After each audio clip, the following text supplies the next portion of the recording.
Welcome everyone to this special board meeting on Wednesday, May 15th, 2019 of CCWD. Would you all please rise and join me in the pledge? I pledge allegiance to the flag of the United States of America and to the republic for which it stands, one nation, under God, indivisible, with liberty and justice for all.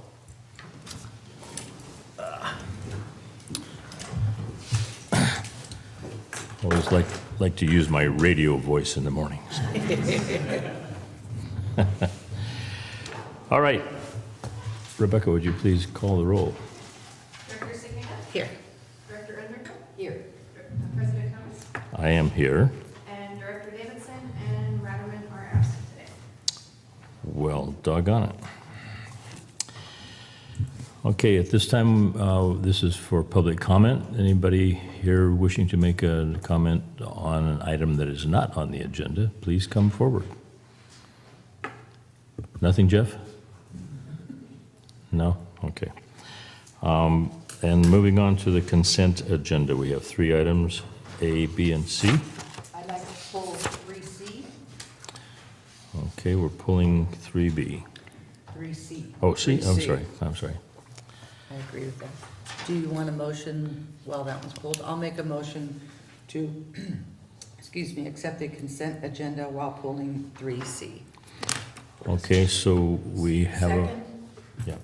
we have a motion and a second to approve A and B. Please poll the board. Director Sigmund? Yes. Director Enrico? Yes. President Thomas? Yes. Okay, Bertha. Yes. I want to talk about those damn fees. Ah. I thought I was the only comedian here. Yeah, yeah. Can I ask for a spelling on that D-A-M-N. Or, no, it's D-A, oh, sorry. No, it's one? Freudian slip, right? Okay, I did call Jeff because I wanted a little bit of an explanation, about, we do have 5 of them, 4 of them that have the classification or the little thing A, which says they are expenditures to be reimbursed from other agencies to the tune of $156,442.47, which makes it a little more, a little better, because the total is $198,414. So, Jeff, you could explain what that is? Certainly, and this is sort of a preview of the budget. If I may, I'd go back to the mid-year when we came before your board for a budget adjustment to implement some changes recommended by our auditors. In years past, for dam fees and other state and federal fees that we pay for in regards to the FERC licenses, whether it's through the New Hogan or New Spicer up through the NCPA project, we basically in the past have been netting out the cost against the reimbursement, so it shows up 0 in the budget documents. They want us to separate those out and actually have a line item for expenses and a line item for the revenues. So it's a better representation of our actual revenues and costs. So part of this process that we're going through is separating out all the fees and identifying those. And what we will be doing is we have 2 basic categories of fees. Those related to our operations, whether it's county fees, environmental fees, even dam fees in regards to Copper Cove and La Quintana. Our sewer ponds there are considered dams because of the elevation and storage. So we have to pay fees for that.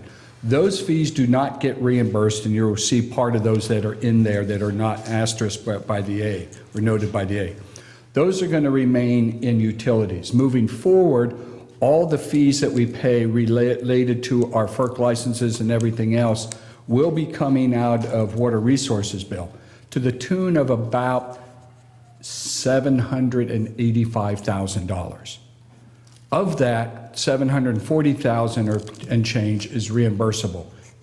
So net-wise, about $32,000 of our fees that we pay will have to come out of the district's pocket. The ones Director Underhill was relating to the Beaver Creek Diversion Dam fee, New Spicer, North Fork, those are related to our FERC NCPA project that we have. Same way with McKay's. So those are all going to be submitted NCPA for reimbursement. They turn around and reimburse us, and it basically becomes a wash. But I think it's important to understand this, because going into the budget, you're going to look at Peter's budget and say, why did you increase your budget $785,000? It's something we've been paying for. We just decided to recognize it differently. And then on the other side, we'll have the additional revenue in miscellaneous revenue. Just, when you said FERC, that's more federal stuff. Do they charge dam fees in addition to the state charging us dam fees? Yes, and we We're have. paying 2 dam fees. Yeah, yes. Okay. And these are state dam fees, or dam state fees. But in looking at this, there's also another layer of environmental fees and everything else that we have to do relating to those projects. And that's where it comes to such high amounts. Yeah. Thank you. When we talk about the dam fees on the state side, it's DSOD, it's specific to dam safety. And within FERC, it's a much broader, that includes dam safety for the federal regulators as well, but a whole host of other things. The FERC fees encompass more than that. Can you tell us if there's been any tracking on Bigelow's bill to have those DSOD fees reduced, or what? Well, it wouldn't reduce them for us. His bill was specific to a handful of very small agencies. It wouldn't have necessarily impacted us. Okay. So it's But just. the last I heard, that bill is still alive and moving its way through, but I haven't followed it closely. Okay, that, What's the acronym for that, the disadvantaged, DACI? DACI, Disadvantaged Community, well, DACI. well, it was. It's a very narrowly tailored bill that only a handful of small irrigation districts will be able to take advantage of. It had to do with something about if the dam safety fee is more than 13% of their overall And annual maintenance budget. cost or The so, whole budget. budget, yeah, so, Yeah, anyway. they're getting pretty high. All right, well, thank you for that. I just have one more question on this, and West Point comes in $3,000 more than White Pines, and I thought that would be very interesting. What are you looking at? Which night? I'm looking at page number 4, because you come in at 10,000, and White Pines is only 7,700. Yeah. And that's set by the state. Oh, Unless, It's a size versus width calculation and height versus width calculation, which is how. Yeah. Yeah, I don't remember what West Point looked like, because didn't we see it? Didn't we, on our tour? on that trip, I think we were there, but it's like he said, it's based on your height and width and. Okay, so we're White Pines in the middle. I'm not sure about that. I mean, there's also contemplation of the level of risk from the EAP, or the Emergency Action Plan, associated with discharges as well. So what's downstream of the dam is a big determinant. And are we talking about the regulator? yes. I think that is probably wider. There's a house, right? And there's a house right behind it, that's right, yeah. Oh, Yeah. okay. All right, that's all I have on dams. The other question that I had was on CPPA, because I asked Jeff for an average monthly figure, and so what he did was give me the years, 16, 17, over $1 million, 17, 18, we came down to 965,000, and 18, 19, we're at 727, so 727,000, so we won't hit 965. We still have 2 more billings. And then down at the bottom of that spreadsheet was a monthly average as well. Uh-huh. So you could, our CPA costs have gone down. Part of that is in relationship to them lowering their rates.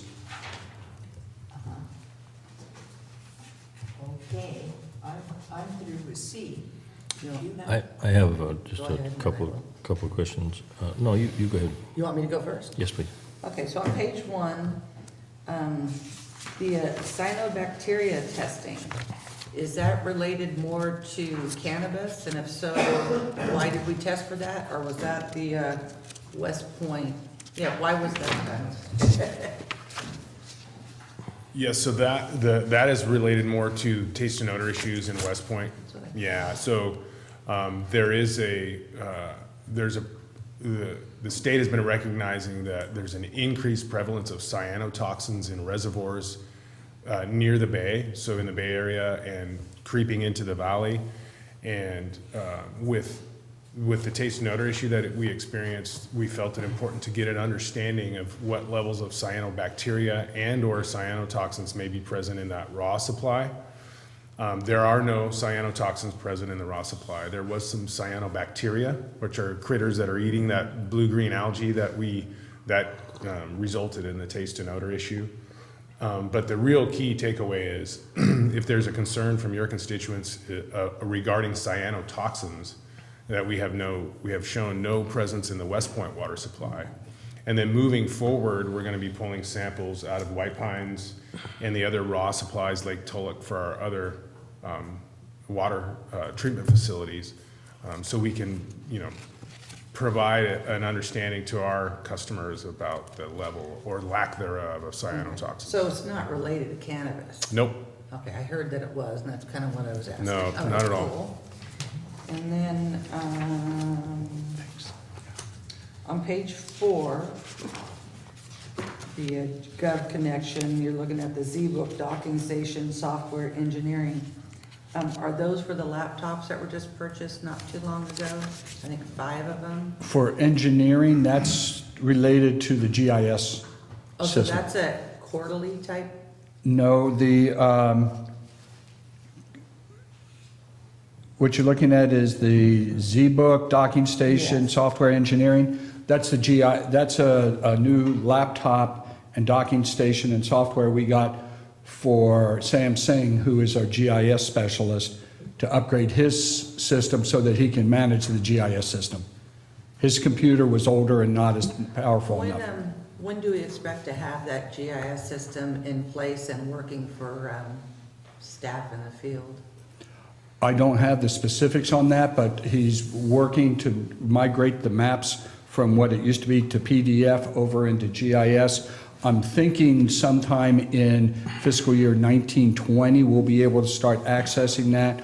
We're also kind of looking at the ability with the CMMS system, using the cloud to allow, and our internet system, and to be able to provide hot spots throughout the county for our people to be able to access that data. So it's a concurrent process. One, being able to provide access to the data, and the other is upgrading it.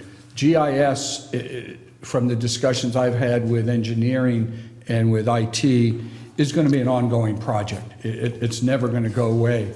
Bringing it up to speed, though, I'd say it's probably a minimum of a 2-year project.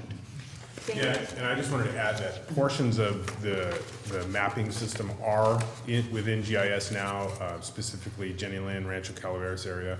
So staff does have access to some of that information now. Can you give me an example of how you plan on using this with staff?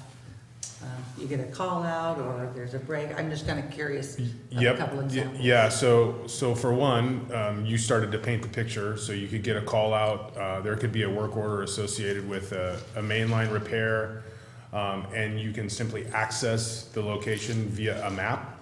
So, for instance, you could pull up that Jenny Lynn Rancho Calaveras service area, and you would see that work order in the form of an icon, like an arrow, pointing to literally an address on a map, and you could just click on it, and it can then route you how to get there. It could tell you the pipe size and the pipe type, so you don't have to go dig it up first. You could actually go to the warehouse and pick up the repair clamp that you need en route. And then you can also from the office, we could sit back and we could draw a circle around a section of a distribution system and understand how many failures we've had, what type of failures they are, relative to pipe age and pipe size and pipe type. And so that allows us to then bring that information to the engineering department and say, hey folks, we have X street needs to be, the water main needs to be replaced. We've had 15 repairs in the past year and a half, and it's cost us X amount of dollars in manpower. Yeah, and so also it would be, you know, you could click on that pipe and get the history of every repair, every call that you've had regarding that pipe. Absolutely, yep. Nice. Yep. Okay, just a couple more. Oh, can I Go ahead. ask a couple questions about that issue? One of the things that I wanted to point out is the fact that we only have one person converting, right? That's Sam? Yes. Okay, and so I'm thinking in terms of all of the maps that he's gotta do. Have we thought about picking up temporary summer hires to help him do that? Because that's one of the things that we did, that CCWD has done in the past when we did conversions. So I think that would be, Could talk about that in the budget. I think that's a great suggestion. I don't know if we've contemplated that in the past, but if we can find a student, we did the tour for the sixth graders the other day, and Joel picked up a couple of potential interns there, so. Free labor wherever we can get it. I'm in favor. But in seriousness, I think it's a great idea, and I think we could Just find an some. internship kind of thing would be. Yeah, absolutely. We could find some qualified people to help Sam with that, because it is a heavy lift. Yeah. so that was, you know, getting him some help. There's another thing that you were bringing up about, or the history of the, you know, legal, what have you. Up in San Francisco, they are using, some kind of technology, the sound system, or, I don't know, you're probably more familiar with it than I do. There was an article in the CSDA newsletter about the technology that is available. I don't know if we could afford anything like that, but that would be another. We have looked at it, it can be quite pricey. However, you know, given the right situation, it may make sense. It may pencil, you know, in consideration of large pipeline replacement projects. Looking at a grant would be another way Absolutely. to take a look at it. But I thought that was a very interesting article in the newsletter also. And the one other note I would make about GIS, and this is something, I'll talk more about wildfire protection later on, but it also helps in that effort to, coordinate our maps with the county so that when there's a wildfire in the area, they have access to GIS, our overlay that shows where all the hydrants are. So when, mutual aid responders come from out of the county, they can pull that up and know where our infrastructure is, hydrants, and where our critical infrastructure is. It goes a long way on that front too. Oh, great. Okay, I'm through. And just to follow up, GIS is going to be with us as far as maintaining the system, updating the system. If the guys are out in the field, we're looking for a 2-inch line, they found a 4-inch line instead because the maps or the data we've had in the past hasn't been so accurate. That's going to be an ongoing process. We're going to need somebody dedicated to that entire process in perpetuity, especially as we work to coordinate with other agencies. Got it. Oh, great. Okay, so still on page 4, under HDR, there's a financial analysis and cost study, and it looks like that was done quite a long time ago, and I'm just wondering why that came in so late for payment. It looked like it was cost study for May of 2018 to 11 of 2018? Right. They found through their auditing of their system that they did not do their final billing for us. And I verified, I went back and verified prior payments. I verified how much was on the original contract and such, and so I authorized payment. Was it for a particular project? Was it Rate study. Okay. It's the final portion of the rate study, when they actually were here as part of the hearing. Okay, do you know what the rate study was, total? I don't have that information. I can provide that to you. Okay, and then page 5, I'm looking at mail finance, so the maintenance lease. That's for like a Pitney Bowes mailing machine? That's our mail machine. I don't know if you've walked through our mail room. We have a a letter sorter where it stuffs letters into envelopes, and then we have another machine that goes through and seals them and puts stamps on it. And so, and this is every 4 months, so roughly $3,000 a year. And we outsource our billing. So what type of stuff are you mailing out regularly? Your bills that you pay, I imagine? Yeah, when we mail out reminder notices, Okay. and all those go out, any other bills, when we mail letters to, when we mail checks to, to vendors, or, I'm sorry, the people who, yeah, our vendors, people we have to pay for when we Off of process our claim- AP. Off of our claim summary. Off your claim summary, exactly. Those get mailed. There's a number of things that we go out and send correspondence on a daily basis. And then, I'm the one always picking out tires. So I say, yeah, Chevron, are the tires gonna change soon? I think that was just going from snow tires back to regular tires, I would assume. And Damon, you have them sitting somewhere, so next year they're available. Yep, Okay. absolutely. Yes. And then, page 6, I just noticed that opened up, that's okay. The patch paving for Ron Cooper, 15,000. Has that been part of the repairs that you've been working on? And I'm wondering how many projects or repairs that covered for 15,000. That was approximately 25, Oh, good.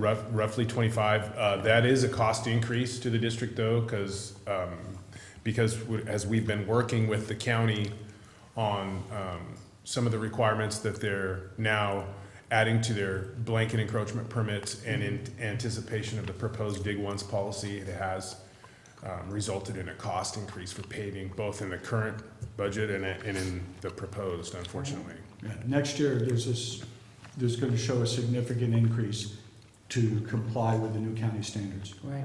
In fact, we're talking about that permit. I think we're gonna have a meeting Yeah. here to talk about the county's,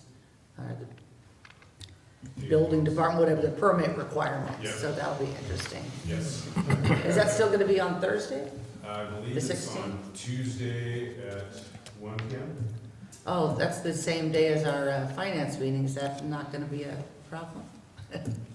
I think the finance meeting's in the Finance morning. is in the morning. Yeah. So 9 and then, So we'll be spending the fun day for me. here, is that? No, that's not it's- necessarily a board Right. member meeting. I'll be attending that one for Oh. MSD. I just, We're coordinating, this is probably, it'll probably be on your next agenda. We're coordinating with other utilities in response to the county's proposal. And I just want to make sure that, synchronization remains a key word. Because we've been talking for months or years about the Yep. paving being done and having to be ripped up because Yep. they're. And I think if I could speak from the county's perspective, I think that's part of the focus is to coordinate our work efforts to ensure that there's not multiple, patch paves and holes in the ground for the new paving work efforts that we're gonna do. Okay. And then the other thing I saw on the same page, signal service, those access control panel reader key fobs. Was that 20 of these little things? Yes, And I imagine you track those. along with the panel reader that we had installed on the side gate. I've often wondered whether the technology associated with that will log how many times I go out that door and how many times I go out that other door. We're watching, It we're logs watching you. it when you go in, not necessarily when you go out. So we keep track of you. Okay, good. Oh, my goodness. Did you know that? No, I didn't. Yes. And just the last They're watching one on page 7. That's what you said last time. What? This is the last one. This is the last one, on that page. Hey, you know what, it's my gig. Background investigations, was that for an employee? Do we do it on all employees, or, I'm just curious. Which, On page oh. 7, verified first, yes, we do background checks on all employees. employees, and so that was like a new hire or That something? was probably the new collections. Right. Yes. One trainee worker. Yes. How- I am done.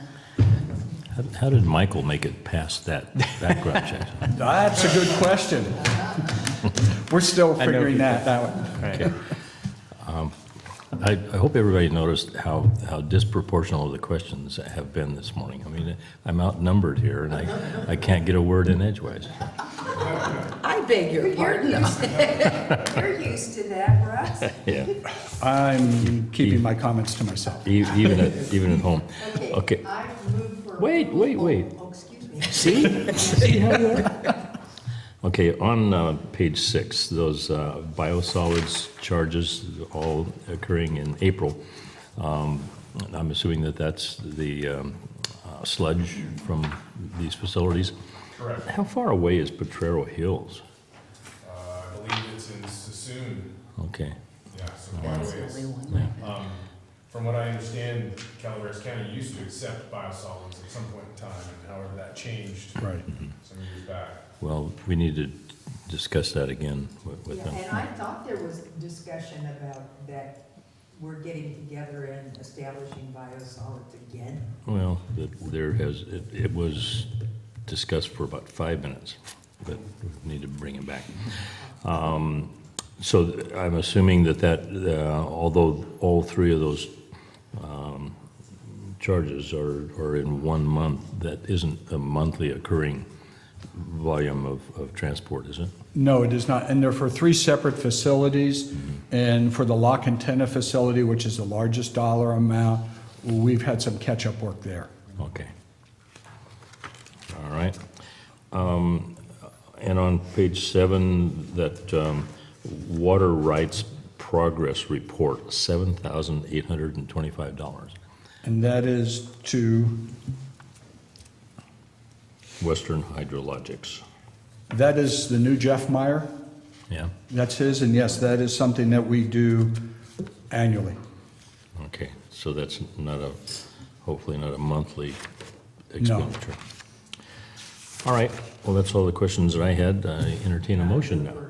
Yes, Can I do it now? it's your time. I move for approval of item 3C. I'll second that. Okay, we have a motion and a second. Rebecca, would you please call the roll? Director Cicada? Yes. Director Underhill? Yes. President Thomas? Yes, that motion is passed. Okay, Thank you.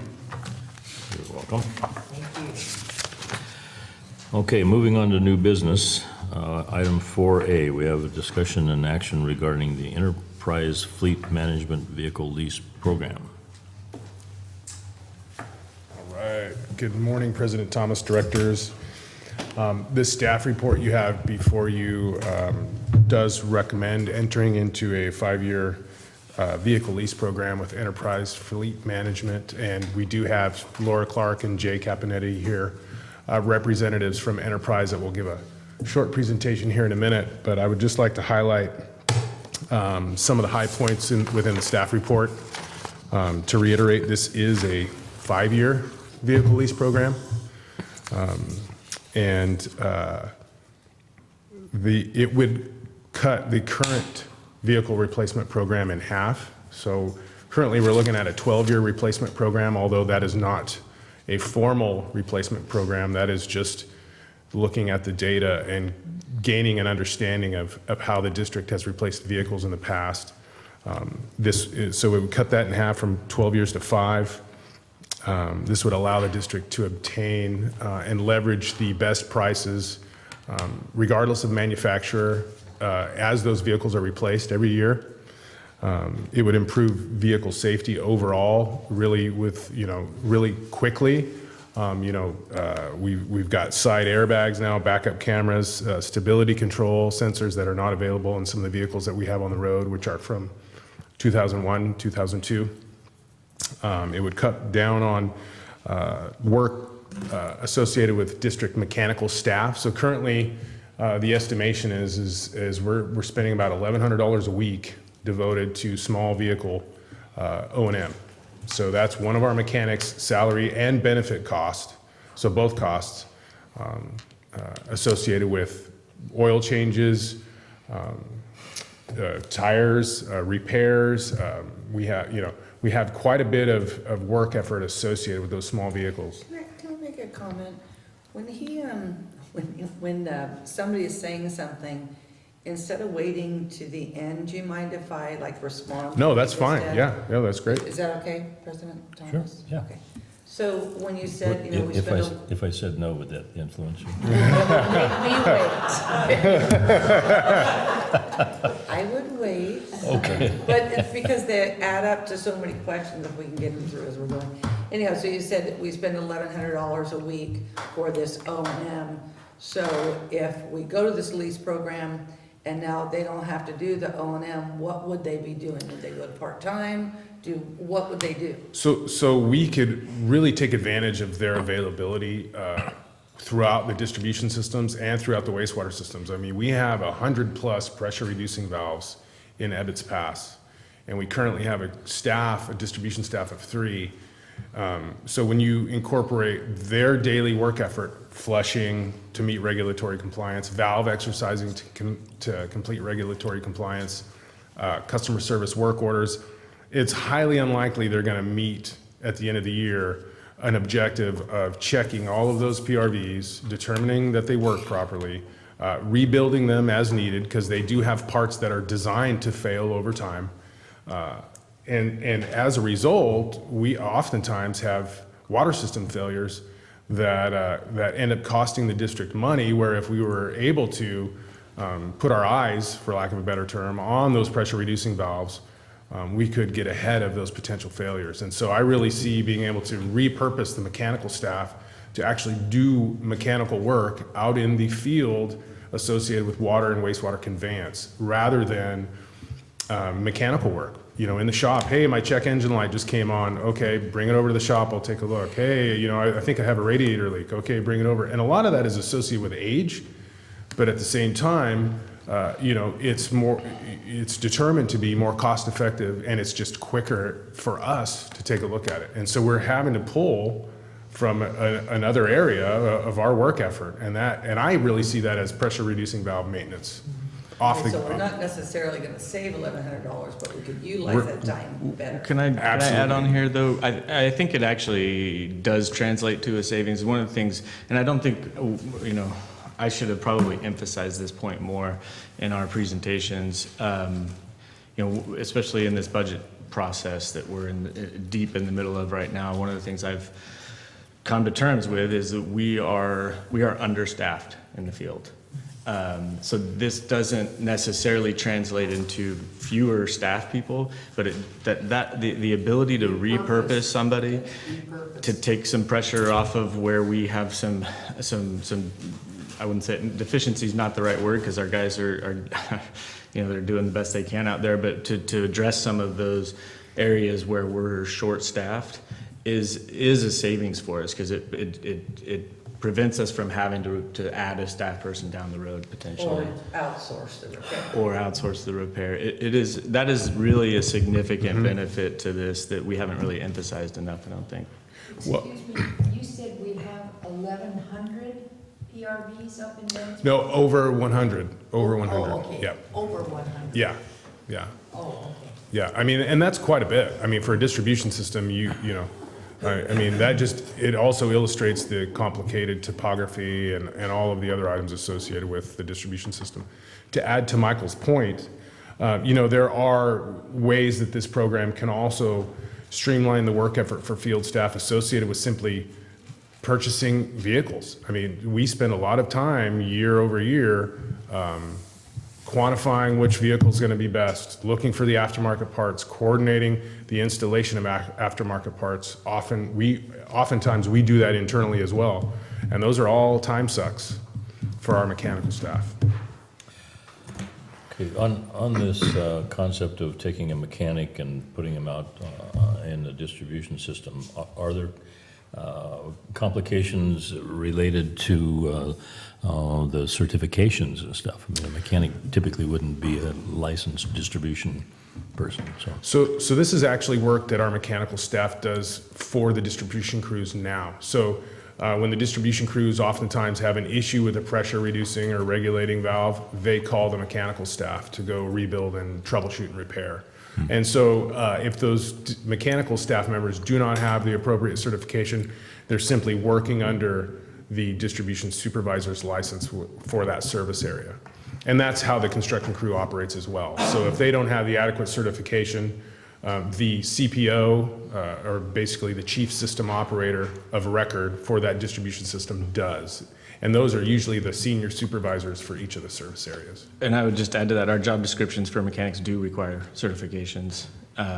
And so that is the expectation for our mechanics is we really don't want them to be spending as much time on trucks as they are. We'd rather have them in the distribution system. Damon, do the CPOs are they aware that the people working under them are using their license per se, that they're responsible for? Yep, absolutely. Is that in writing, so they know that? Yes, They acknowledge that? they acknowledge that, they are aware of that, That's yes. a very, very important part. That's a very fun, Well, it's a great conversation there.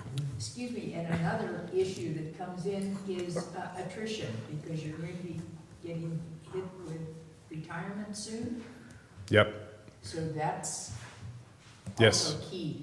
Mm-hmm, We want to downplay that part.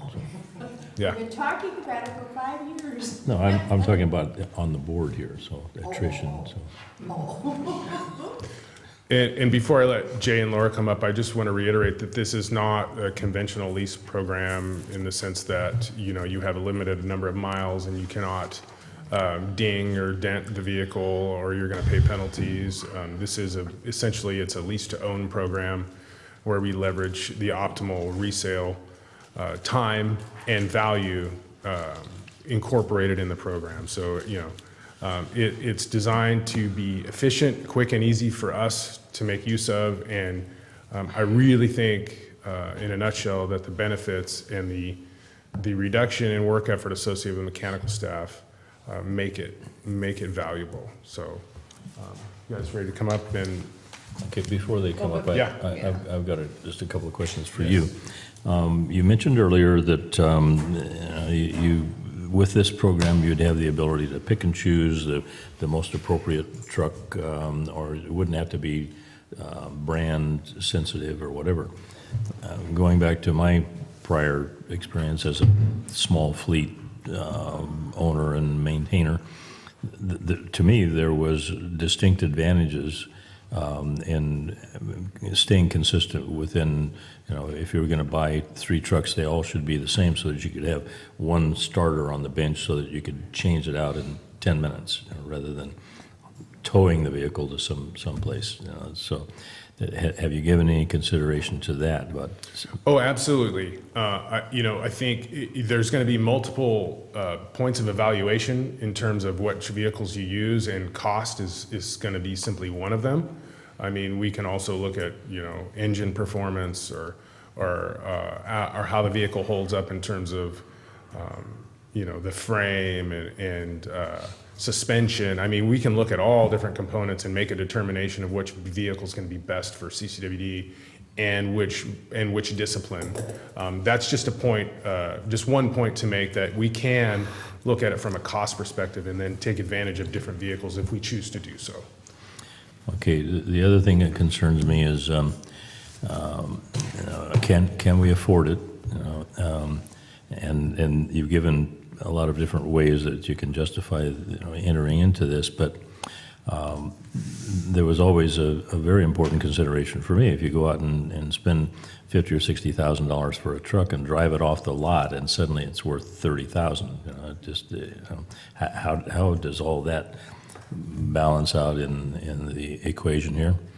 And then the last thing that maybe Laura and Jay can answer is what happens if we have a catastrophic occurrence within the district and we got to replace a bunch of pump stations and things like that? Can we hold this off? Is this I never like to be in a contract that there's no way to put it on hold, that you've got to keep funding it year after year when you might not have the resources available because of some unforeseen circumstance. That's very concerning to me.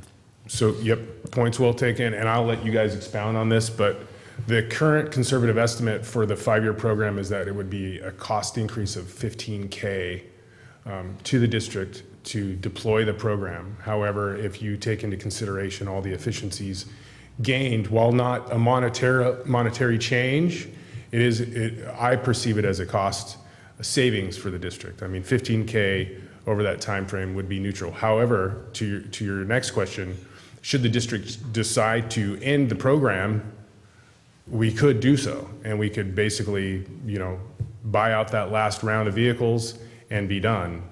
And I don't know, and you guys could probably speak to this, about putting the program on hold mid lease. I'm not sure how that works, but in terms of if we decide, hey, we're 2 years in and we've decided that we're good with 2 years, we're not going to buy a next round at year 3, we can do that. Go ahead. You said an additional 15,000 a year. Is that based on what we budgeted? It'll be 15,000 more per budget, or actual cost? So that's based on the presumption that we would stick with a 12-year replacement program, which, like I said earlier, it has not been a formalized program. But you're saying it's It an would- addition of 15,000, so is that based on our average budget of 526,000? It's based on a projected 12-year replacement budget. So like, say year 2, and I think you guys have a slide that illustrates this, we would have to, if we were going to stay on that 12-year program, we would basically spend less over time than if we were going to jump into this 5-year, presuming that we would stay on that 12-year program. I think it'd be an opportune time for you to take a look at the presentation, Director Cicada, because it might clear that up for you. I don't know if I'm explaining it well enough. And then just within your packet, you all have a list of the costs associated with vehicles. And you do not have the description of the vehicle, you just have the vehicle number. So I thought it important to give you an actual description, because some of those vehicles are heavy equipment, off-highway and on-highway, and semi-trucks and Notorious, whatnot. like 126. Yeah, and I think that might be that on it. So I don't want you to be misled in presuming that 126 is a Ford Ranger. Oh, okay. 126 could be a Vector truck. Okay. One of the things that I want to I have a copy of that. make sure that you'll be covering is, analysis of all the parts, or, analysis of every vehicle. You'll be doing that, but you'll be sharing with Damon or someone Yes. that he appoints. So Correct. on what kind of a basis, how often? So typically we meet on average 2 to 3 times a year, unless clients like to meet more. We're just in Roseville, so if you choose to meet more frequently, Jay would be your person, and he could meet, quarterly or whatever you decide, but typically it's 2 to 3 times a year. And, if that makes Dave happy, Yes. that's. And to that point, we could still keep the mechanical staff involved. I mean, I would say right now that our senior supervisor for mechanical would work directly with Jay to develop, if there's a change that needs to be made on the proposed vehicles, they would work that out together. All the O&M and the maintenance conversations would be worked out through them. Well, thanks for having us back.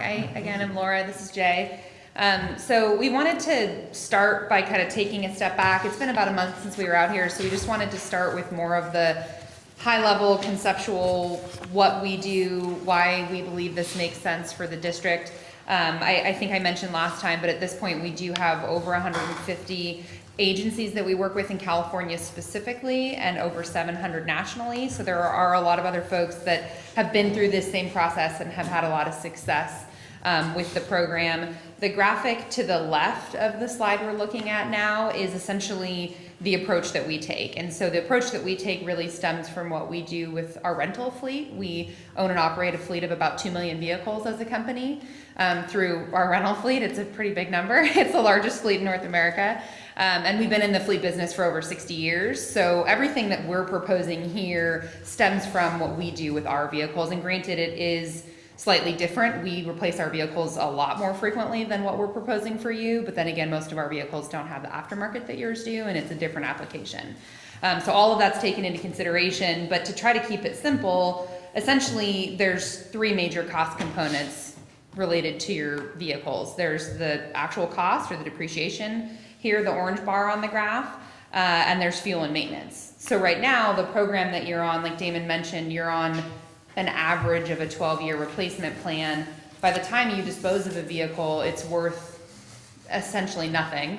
And at that point, as I know the district has experienced, the fuel and maintenance costs are a lot higher than they were when the vehicle was younger, and in our opinion, higher than they need to be. So what we look at is if the district were to change their mindset about when to replace vehicles, and instead of being in what we call a buy and hold strategy, if they were to look at cycling vehicles at their optimal life cycle, which what we're looking at right now is a 5-year plan, like Damon had mentioned, you significantly decrease your fuel and maintenance spend. And like he mentioned, there's some other intangible benefits like being able to utilize staff for other projects. Obviously, newer vehicles are much safer, which is a huge component. They're much more reliable. It's a more efficient plan.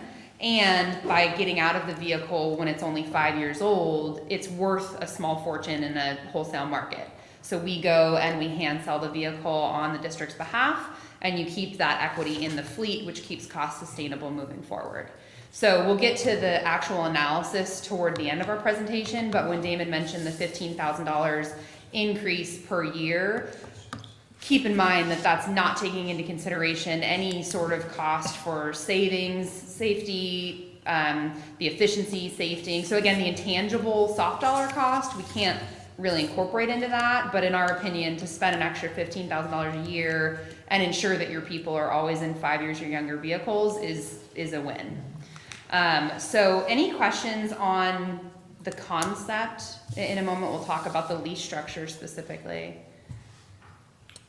President Thomas, you had a particular concern you voiced about the value of a vehicle.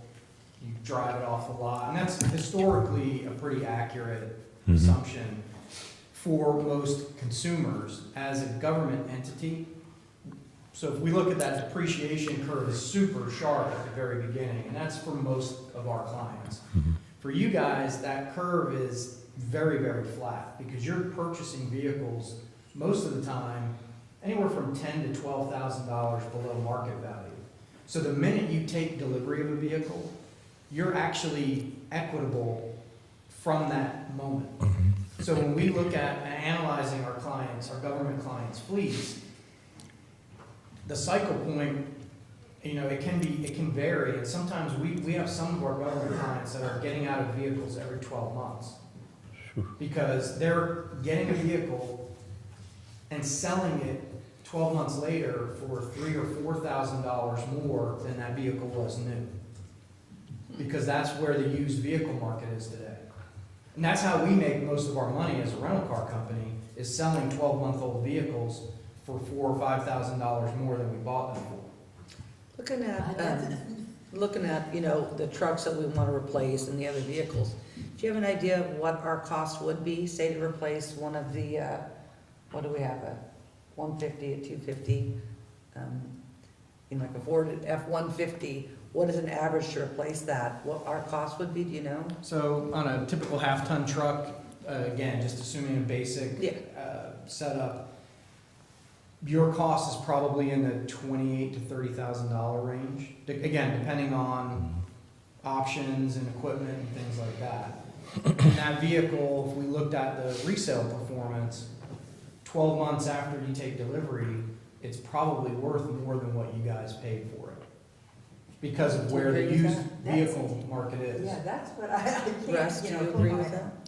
Hands around that, but. I would have to say that I'm, in general terms, I agree with that. You know, you want to go out and buy I'm looking for a used Toyota pickup, and damn, they're worth right now what they. Tacomas are expensive. Yeah. Yeah. There sometimes there's on average what we're seeing is less than a 10% delta between a year-old vehicle and a new vehicle of the same variant. So new vehicle prices are up here, that forces used vehicle prices up along with them. How is it that the government is getting a lesser cost versus somebody like myself who is going to go buy one? The manufacturers put together really aggressive incentives for government agencies for a couple of reasons. One, they look at the volume of all the government entities nationwide that buy F-150s or Silverados or whatever, and they consider that as essentially a gigantic pool of people that are buying that given vehicle type. And number two, they understand just from a budget perspective that most entities, government entities, are a little bit more fiscally challenged than, say, a HVAC company or a plumbing company or somebody else that might buy that vehicle. So they're trying to make it more attractive for government agencies to purchase those vehicles because that helps boost their sale volume.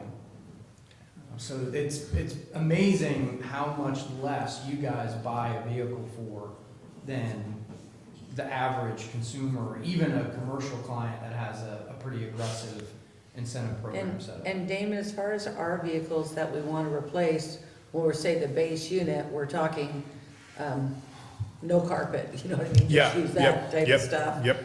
What about do they all have electronic windows instead of the roll-up kind that don't break? They don't make those anymore, do Right, they? yep, yeah.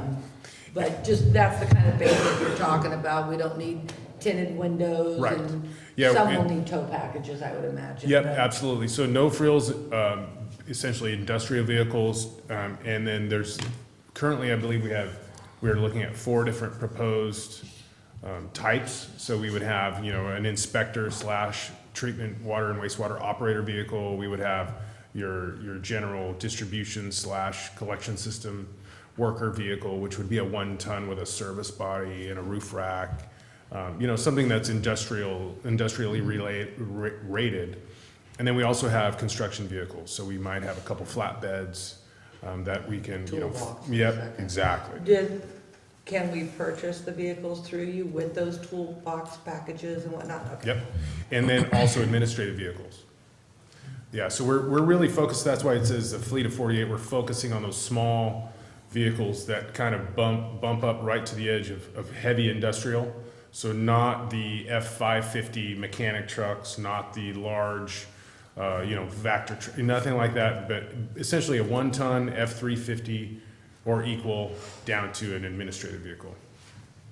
And part of our process too in helping you spec the vehicles is, like you'd mentioned, the power options, things like that, we would recommend that you include, because then when it's time to sell the vehicle, it'll be worth more than if we'd gotten, roll windows, or like Bluetooth is another, something that we'll typically include. But that's good, in the because then yeah. you do the hands-free for the staff. Right. It's safer too, exactly. Yeah. And then to just kind of go back to the life cycle and the market. So, like Jay had mentioned, the market's really strong right now. We recognize that may not be the case in 5 or 10 years.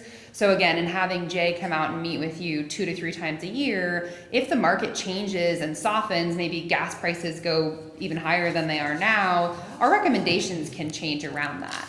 So there's a ton of flexibility. He could be saying, hey, 3 years is the right time, or he could be saying, hey, 6 or 7 years is the right time. So they're really back to like the commitment question that had been asked when Damon was up here. It's very, very, very flexible. Our goal right now is to help you replace more vehicles than you've been able to in the past by utilizing the lease, which we'll talk about in a moment, as a cash flow tool. And then we're gonna look at it every year to see what continues to make sense for the district. And to Damon's point before, there's no long-term commitment to continue to add vehicles into the program. So worst case scenario, you get a batch of vehicles this year that would have taken you 4 to 6 years to pay cash for, and then you reduce your operating expenses significantly, and then we keep looking at it every year. So our first year is going to be very critical. Right. To establish all of our needs and wants. Right. And let you know what kind of, agency you're dealing with. Right, yeah. And so we've taken a pretty deep dive into what we think the initial need is. But again, there would be a very hands-on implementation process where Jay and I are both coming back out, and then Jay starts to transition to be the main point of contact. But our goal is a long-term partnership, so we have a vested interest in making sure that it goes as smoothly as you guys want it to, that's for sure, yeah. Any other questions or comments on, again, the concept of replacing vehicles sooner? I understand that concept in general terms, but that there are complications and nuances that have been created by the California Air Resources Board. And it just, it's a reality that we have to deal with. But you look at our VACCONs, they're typically diesel-powered trucks. You look at VACCON number 123, it's purchased in 2003. It's got 73,000 miles on it. We're going to have to get rid of that truck or start hauling it around because we can't drive it anymore.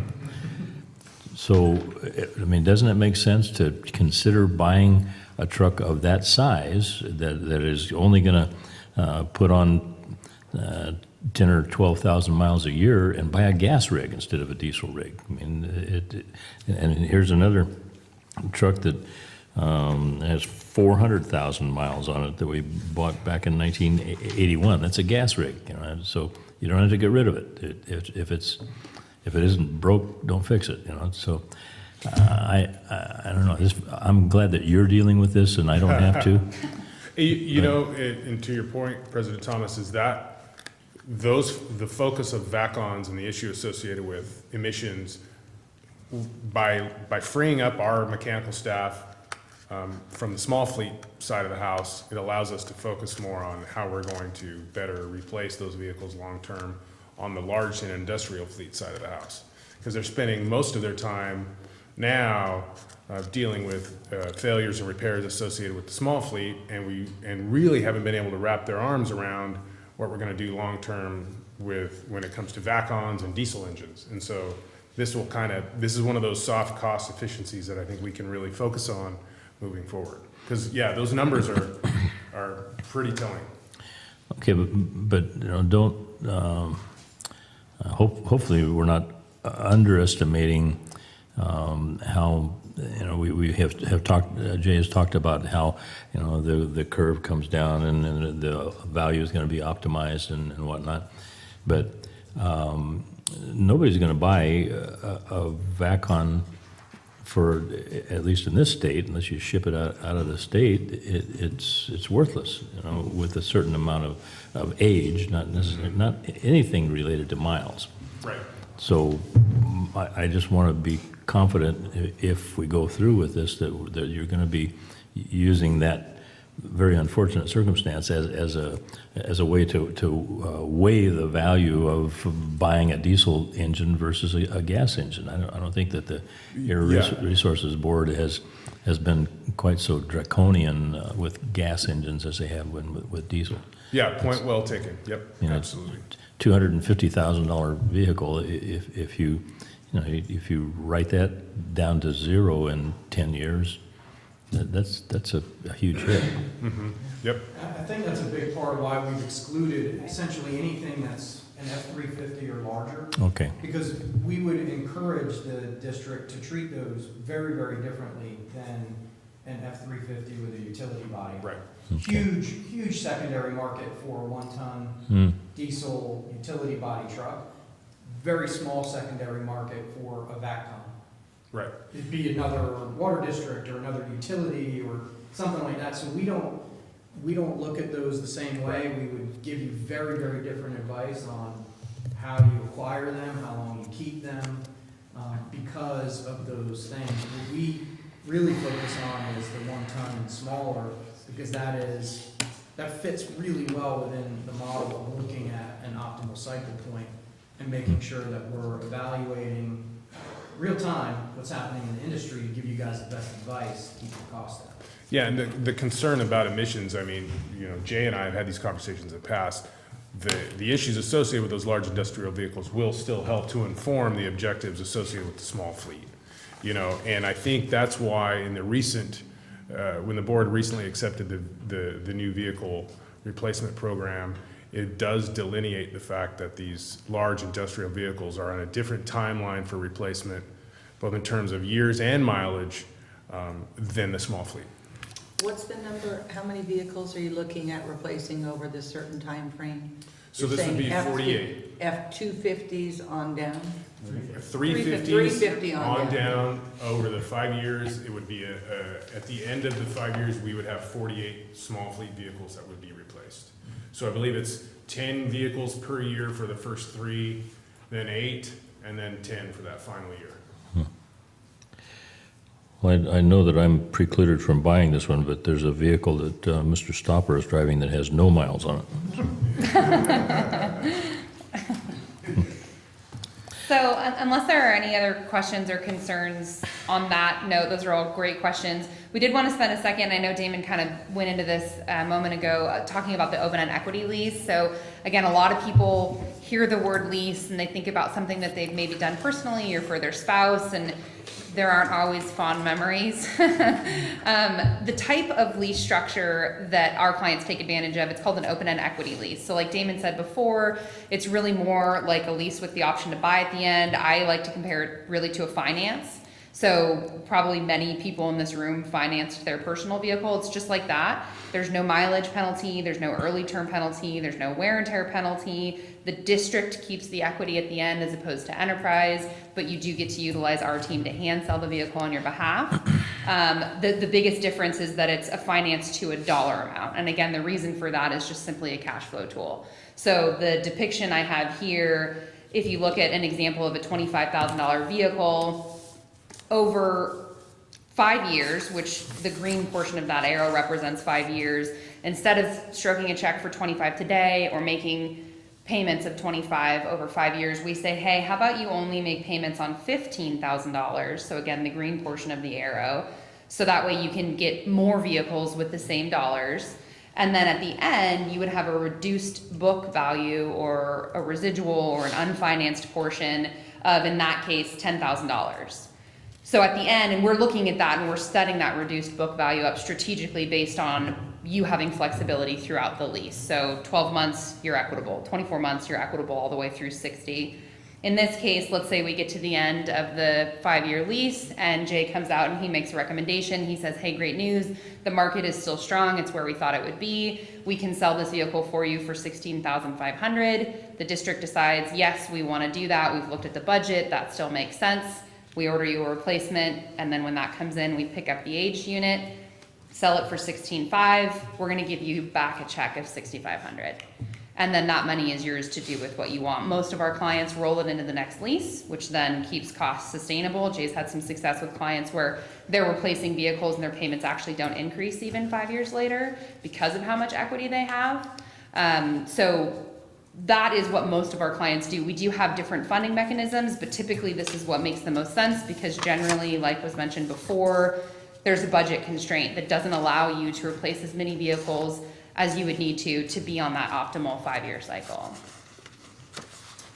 So any questions or comments or concerns about utilizing an open-end equity lease?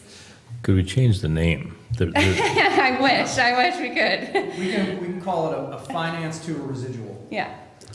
That open-ended has a kind of a negative connotation in my realm. We can call it whatever you want to call it. But yeah, it really translates more to like a finance to a residual, like Jay said. Yeah. Can you explain an open-ended contract to your constituents? Well, yeah, I could. You could? This one I could, easy enough.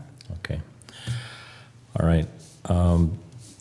This may not be the right time to ask this question, but you keep talking about the clients, these clients and that clients, and you know, have Damon, Michael, have you called up an operations manager who's been using this program for 2 years, 3 years? And Right across the river. So I actually implemented this program at the Amador Water Agency. that doesn't count. So. And so the struggle there was He's biased, isn't he? is the fleet had gotten to an age that the water agency's budget simply could not replace at the rate that it was failing.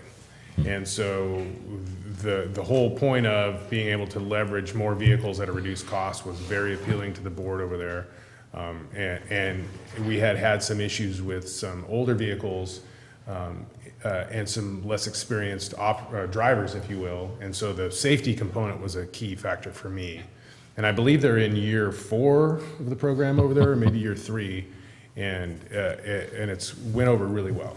And there's some other, the Amador County School District makes use of the program as well. So you were part of it for 2+ years? Yep, yeah, yep. So these drivers didn't know how to drive a stick shift? Is that what?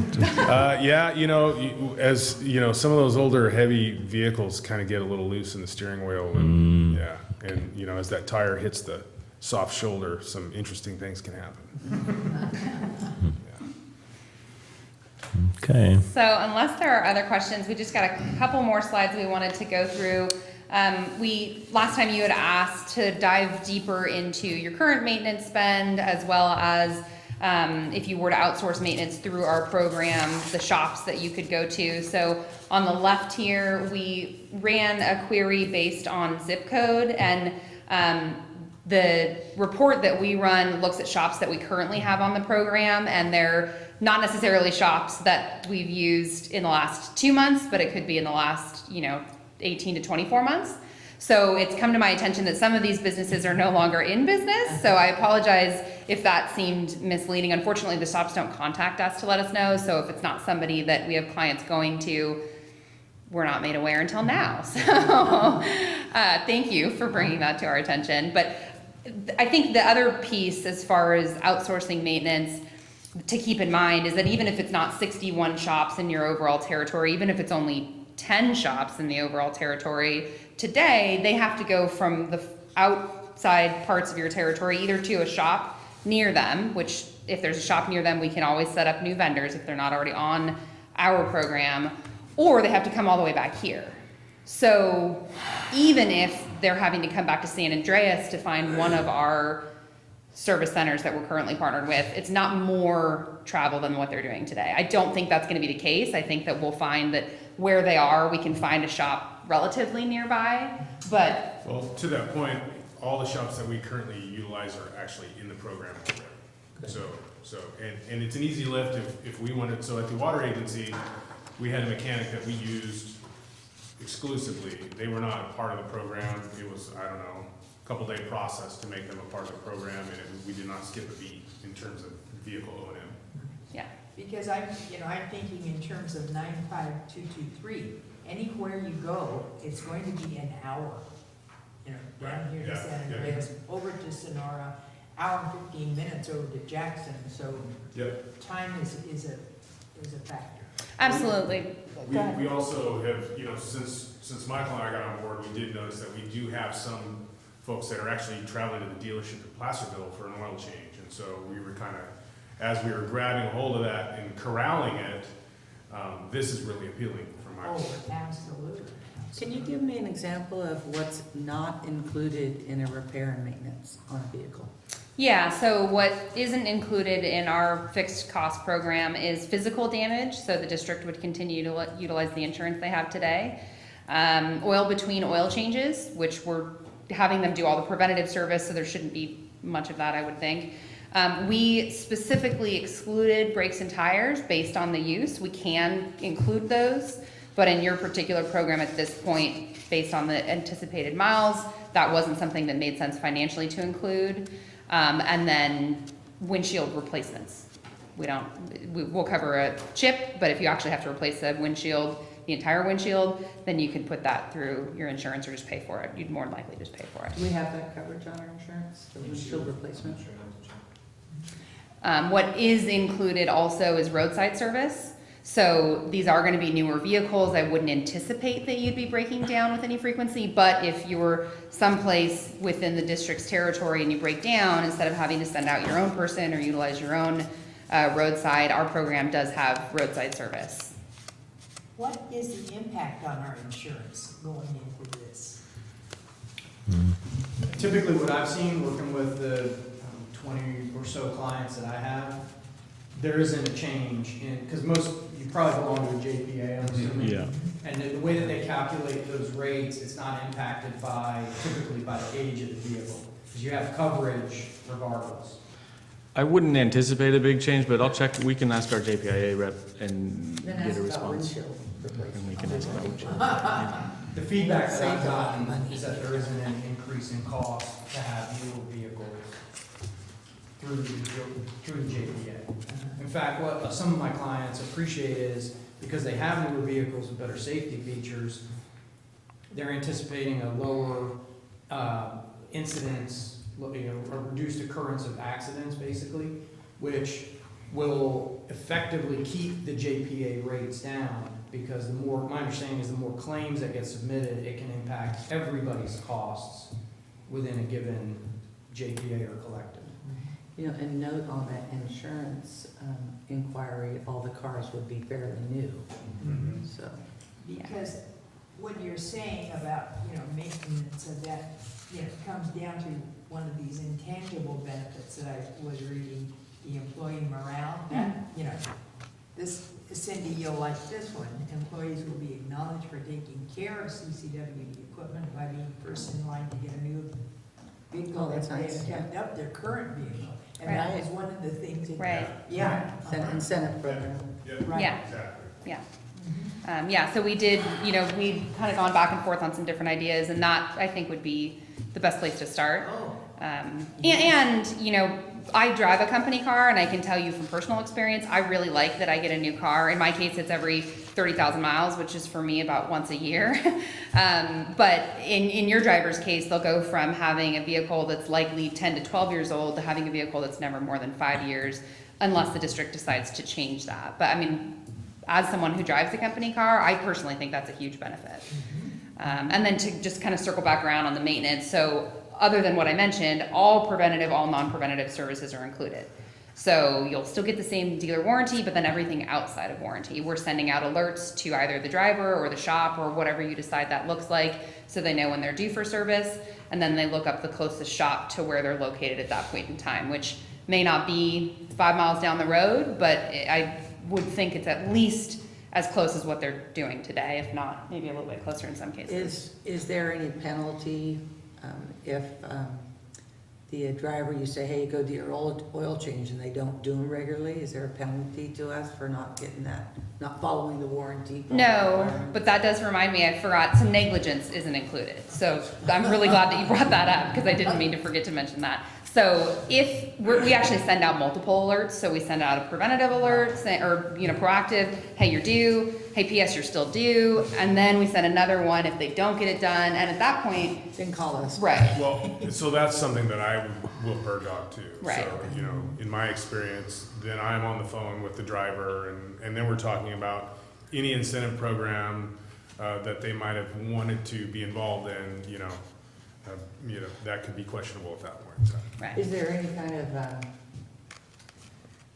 not job description, but, you know, if you're found at fault for destroying, you know, Oh, the yeah, of property, course. or maybe adding negligence in there to help say, well, more as a, if an employee willfully does something negligent, you terminate them? You mean that in kind terms of discipline? Yeah, Yes, we would, yeah, we what's the would, discipline for that? Can that be added? well, to- absolutely, if it was intentional, they would, yeah, we would have But recourse. what about some kind of warning, if, you know, we're asking you to Yeah, go give we you a would oil have- change, and even- get you this nice car. Yeah. You can't do it, then Yeah, if an operator is blowing Damon off, whether it's this or anything else, Right. we're gonna hold that person some accountable. disciplinary. Absolutely. And those are contained in the personnel manual, so the employees are given Yeah. that upon It's just hire. such a, you know, this is a big expenditure to the district, so we just wanna make sure that everybody's on board for it.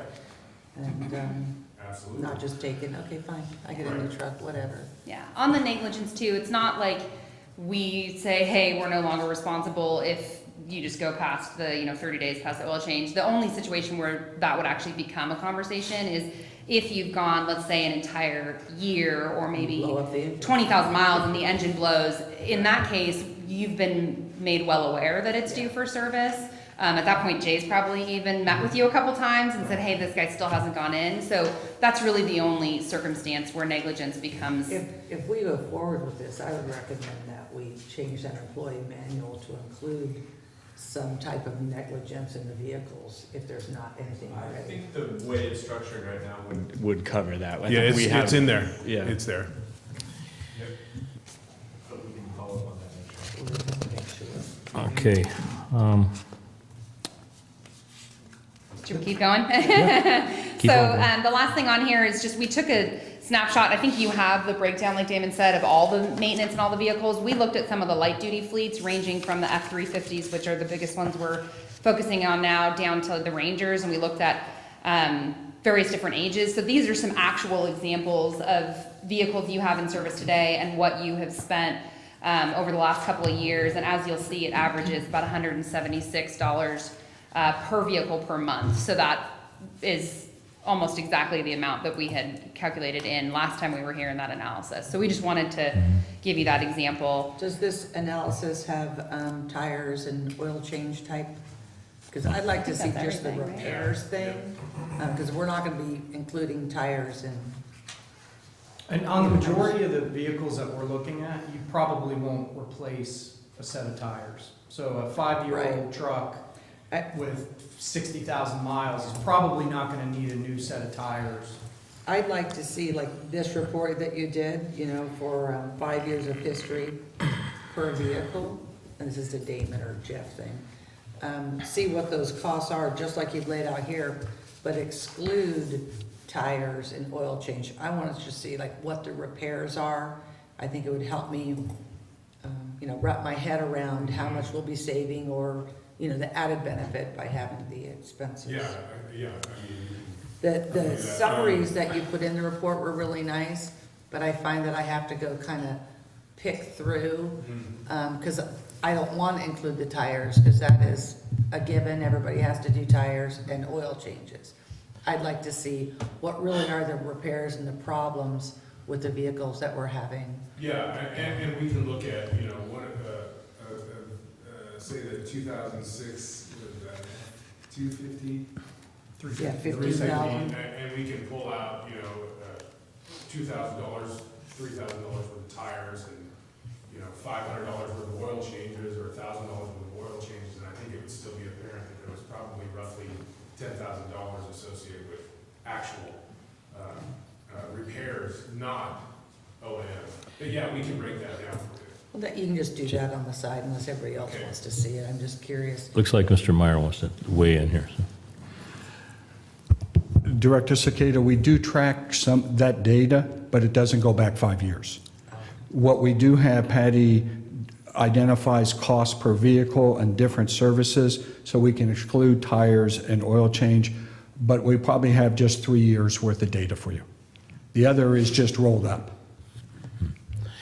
On that note too, just to kind of circle back around, our program does include the oil changes, so to look at more of like an So apple. apple to apples. Yeah, exactly. So, and then, you know, back to Jay's point on the brakes and tires, you're right, that is inevitable, but part of what we're looking at is trying to help you get out of the vehicle before you replace brakes and tires. So we would argue that you would really want to keep that, because that's what you're spending today. So if you're comparing it to what you'd spend in total with us, with the exception of, you know, a one-off flat tire or something, what you would spend through our program versus what you're spending today really is kind of comparing the same thing. It's just because you're keeping them longer, you're at the mercy of that cost of brakes and tires, for what it's worth. Yeah. Jay, your comment about that a vehicle with 5 years old might still have the same set of tires on it. I mean, that seems a little illogical to me, that if you're going to sell it, you wouldn't want to sell it with 6 ball tires on it. So. Well, to be fair, it's probably not very likely that an F-350, which is gonna have 8, 10, or 12 ply tires, serious like light duty or even medium duty truck tires, isn't gonna go bald in 5,000 or 6,000 miles a year, or even 10,000 miles a year, Okay. which is your typical mileage patterns that we saw. It's possible that some vehicles will need them, but one of the things that we do through the resale process is we're gonna give you guys advice and say, if this vehicle had a new set of tires on it, it would fetch Be worth more money. X amount more, Yeah. so it makes sense to put tires on it Okay. as part of the reconditioning. But we'll only do that if the increase in resale outweighs the cost of reconditioning Okay. that specific component. I understand. Okay, may I ask Yep. when you get this list updated and accurate, if we can have a copy of it, of the vendors that we'll be going to see? Yeah, I can highlight those vendors, you know, No problem. I mean, right out of the gate, Al's Tire and Froggy's are two of the folks that we use a lot here for vehicle O&M. Yeah. And so I can give you really the short list, if you want the short list. Oh, okay. Yeah, and Then I wouldn't need all this other stuff. Yeah, absolutely. I think it was just to illustrate also that there are quite a few, mechanic shops out there that would take the enterprise vehicles. So if you're in a pinch and you're in Jackson because you had to go take your DOT testing and you needed to get your oil changed, more than likely there's going to be somebody there that would do that. And I believe Enterprise has an app that you can actually look for the closest mechanic and go. Yep. Yep, we have an app and an 800 number, and it's on our website. Yep. So, moving on to the next slide, and we'll kind of go through this one relatively quickly and hit the analysis and then try to wrap up here.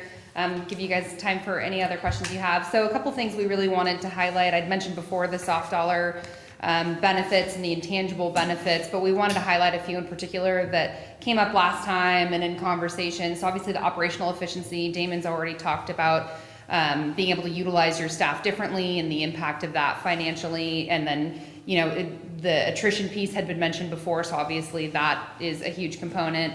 But also having newer vehicles, you're gonna have vehicles break down less often, which means less downtime and other efficiencies inherently.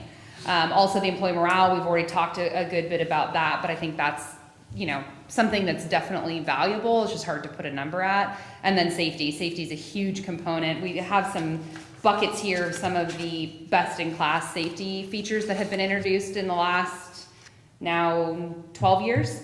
So looking at the light-duty fleet, 39% of your vehicles predate best-in-class safety features from 2007. So airbags, anti-lock brakes, features like that. So our goal is to help you get out of those and get in vehicles that now have backup cameras and Bluetooth and other things we talked about. Electronic stability control, I have been told, was the best safety invention since the seatbelt.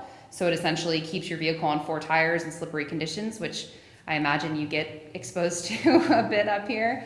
So 75% of the fleet predates when electronic stability control was introduced. And then obviously now getting into more current technology, like I said before, the backup cameras and the blind spot warning. As you get on a healthier replacement plan, you'll just naturally have more of those safety features than if you continue to replace vehicles at every 12 years, yeah. And this forward collision warning, is that one that they have on a commercial? You're stopping? Yeah, I think it may be a Nissan commercial even, yeah. So unless there's anything you want to dive into there, we'll move forward to the analysis. This is the same template as what we reviewed last time. We have made some revisions. You'd asked that we include how it compares to the current budget. So I know Damon talked earlier about the $526,000, which, correct me if I'm wrong, but includes the bigger vehicles as well. So go ahead, do you want to? Yeah, no, you're right. And that was basically an aggregate of the last 5 years of the vehicle budget. Right. So what we did is, because we're focusing on the light duty fleet, we backed into what you're spending on the vehicles we're focusing on. So the cost associated with the larger vehicles we've pulled out. And then the other thing is, it's difficult to look back 5 years and compare and try to see what that would look like 5 years from now, because there's a lot of things that change. So we said, hey, if they stay on a 12-year cycle based on their average spend over the last 5 years, not taking into consideration any inflation, here's what you would need to spend each year to continue to be on the program you're on. So like Damon mentioned, we would look at replacing 10 vehicles the first year through the 4th year. In the 5th year, there's 8 vehicles. And then we did add the 6th year of the program, year 2024. And that represents, now we're replacing the 10 leased vehicles that you got this year. So you have the number of vehicles that you own, the number of vehicles that would be on lease, purchase, cash out, money down. Essentially, what that's representative of is many of the vehicles that we're targeting have aftermarket. We do have some requirements with money down for aftermarket. So that's factored in there. You've got your total lease cost, which includes tax and the enterprise cost of doing business. Of course, on a lease, there's interest. That's all included, predicted out over the next 6 years, again, exclusive of inflation. Maintenance So we looked at what you're spending today on average versus what our program would be fixed at. And so like in the first year, for example, you'd have 10 vehicles on our program and 38 that you still own. So the calculation there is based on 10 vehicles at $39.58 a month and 38 vehicles at $180 per vehicle per month. So naturally that's gonna decrease over time until it plateaus. Equity, last time we had shown essentially just a lump sum line item here. Now what we've done is we looked at actually what would it look like if you roll the equity like we talked about, because more than likely that's what the district would do. So the bottom piece there, the current fleet equity analysis, those are the numbers that we've accounted for, and those are being taken out of essentially the lease payments in the first 5 years. And then the 6th year, we just showed it as one-time cash back. That's the year where you're getting a lot more equity because now you're selling 5-year-old vehicles versus 10 or 12-year-old vehicles. Your fuel cost, of course, will decrease as you introduce newer vehicles because even on a 1-ton truck, the miles per gallon is better on a new one than a 12-year-old. And so then you've got the proposed cost with Enterprise, which includes the down payment, the maintenance, the lease cost, and the fuel, and then compared to what the district would need to have budgeted if you were to stay on a 12-year cycle, including the operating budget. So as Damon mentioned before, on average, it's about $15,000 more per year in hard dollar cost. There's some years where it's a savings and some years where it's a bigger cost, but that kind of gives you an idea of worst case scenario what the next 6 years look like. Jeff, what do you anticipate budgeting each year going forward if we were to accept this?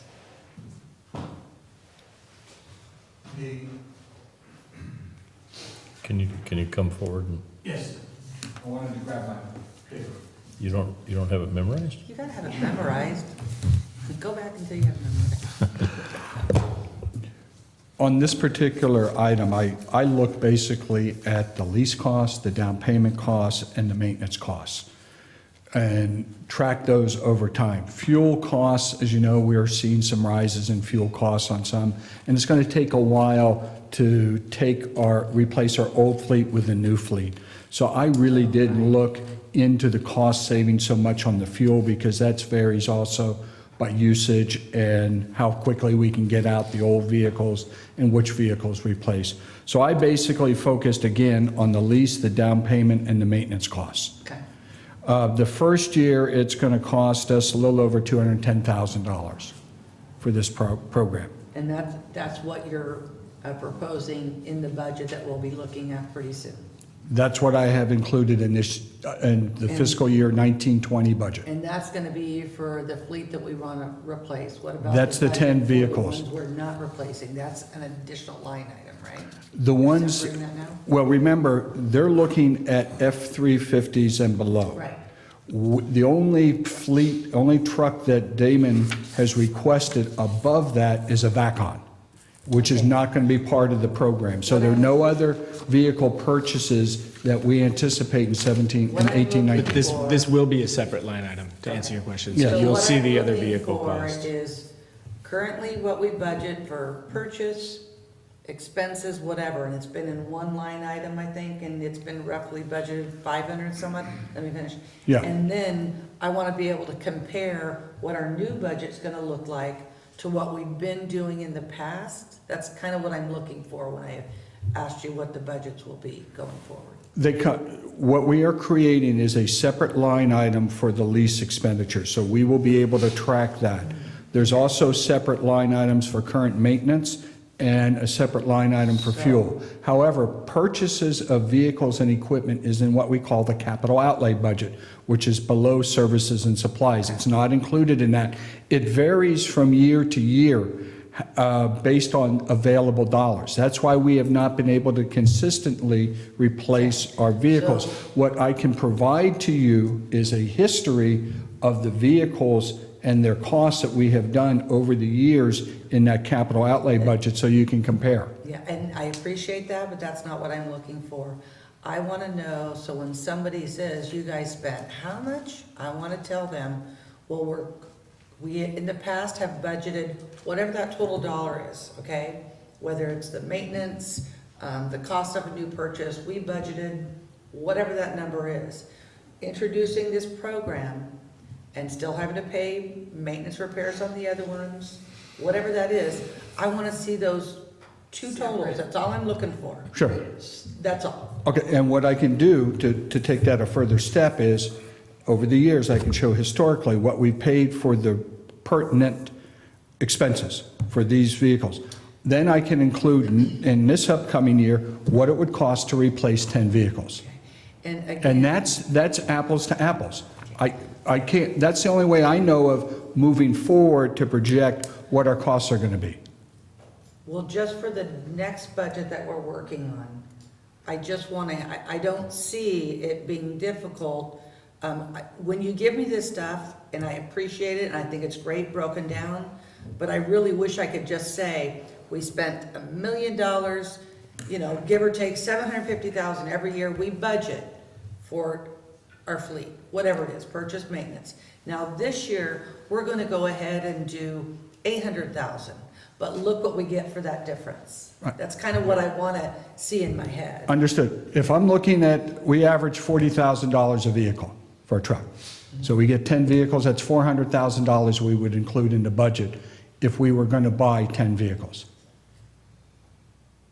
Okay. Go ahead and present it however, you know, the finance. And that's where what I'm trying to get to, what we'll compare that to what you're looking at here, 210,000. But I don't wanna see just the 210, I wanna see everything. I wanna see. Yeah, you will, all of it. and I can, I'll include all that, that's what I've been talking about. But I'm just for clarification, if we're looking at it, I will put in an amount equal to the purchase of the vehicles that they are adding on to the lease.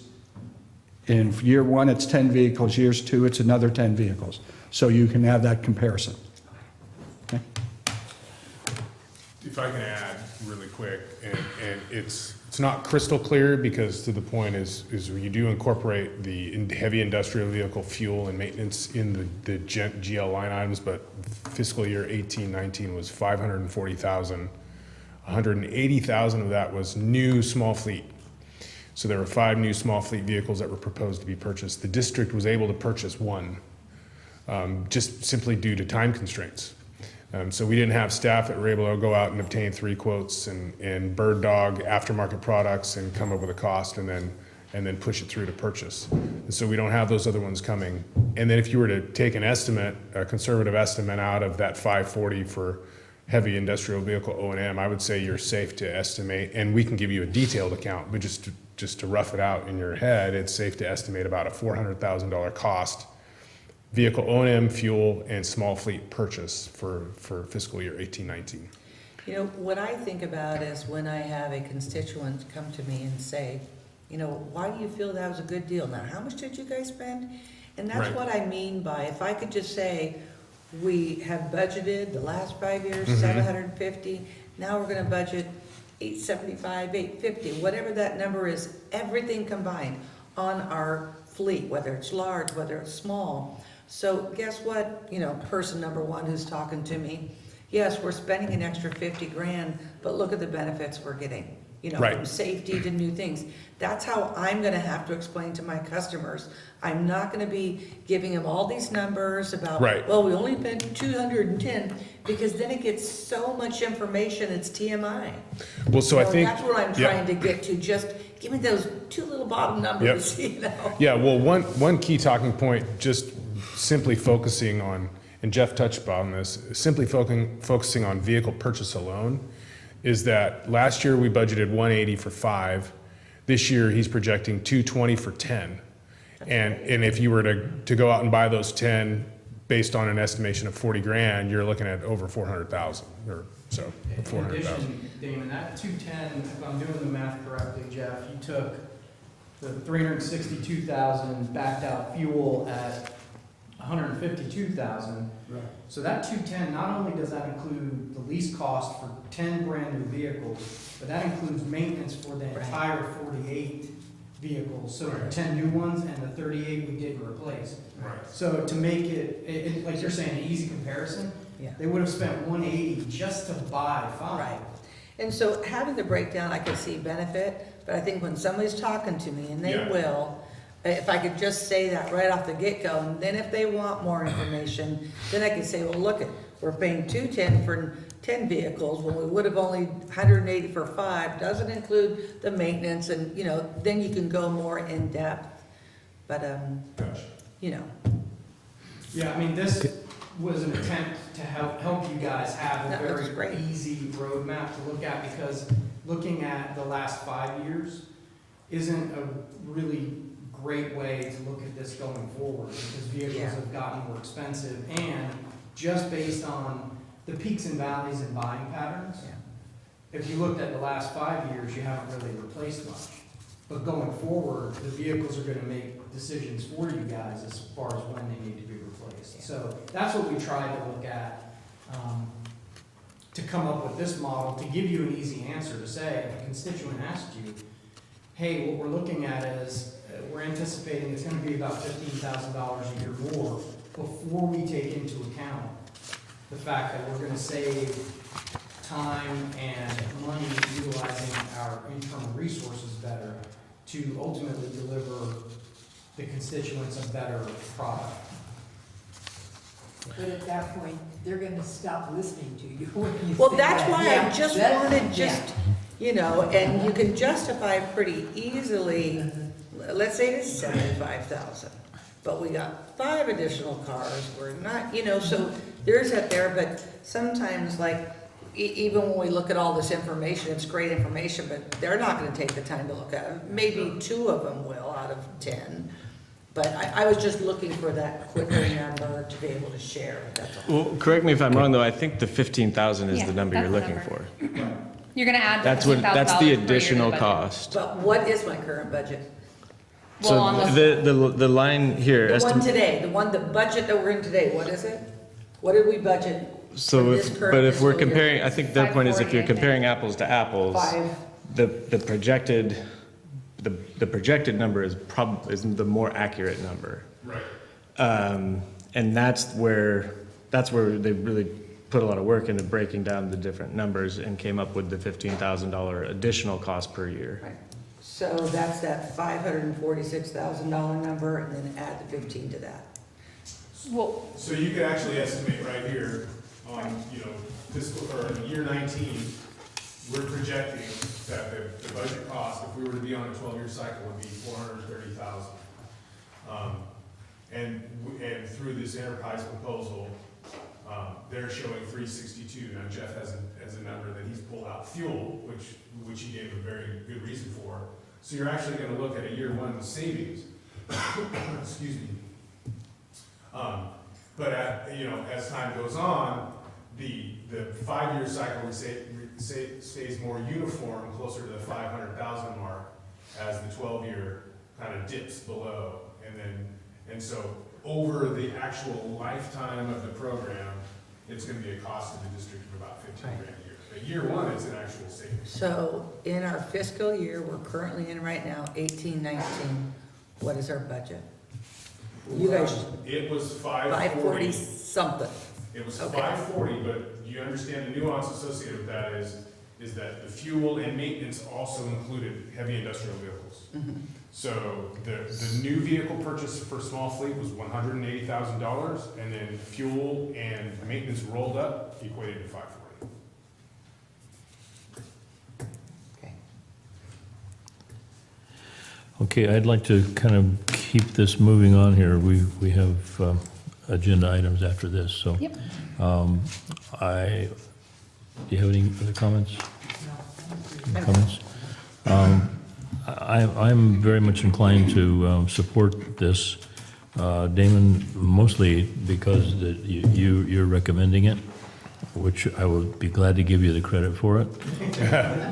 But if it goes all wrong, you're going to get the blame. I appreciate that. Okay. No, and I- That works for me, too. That's good. Yeah. No, and I agree with Russ.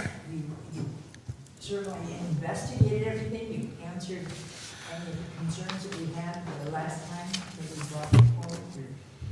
You're there. And it's very concise, and I'm pleased with it.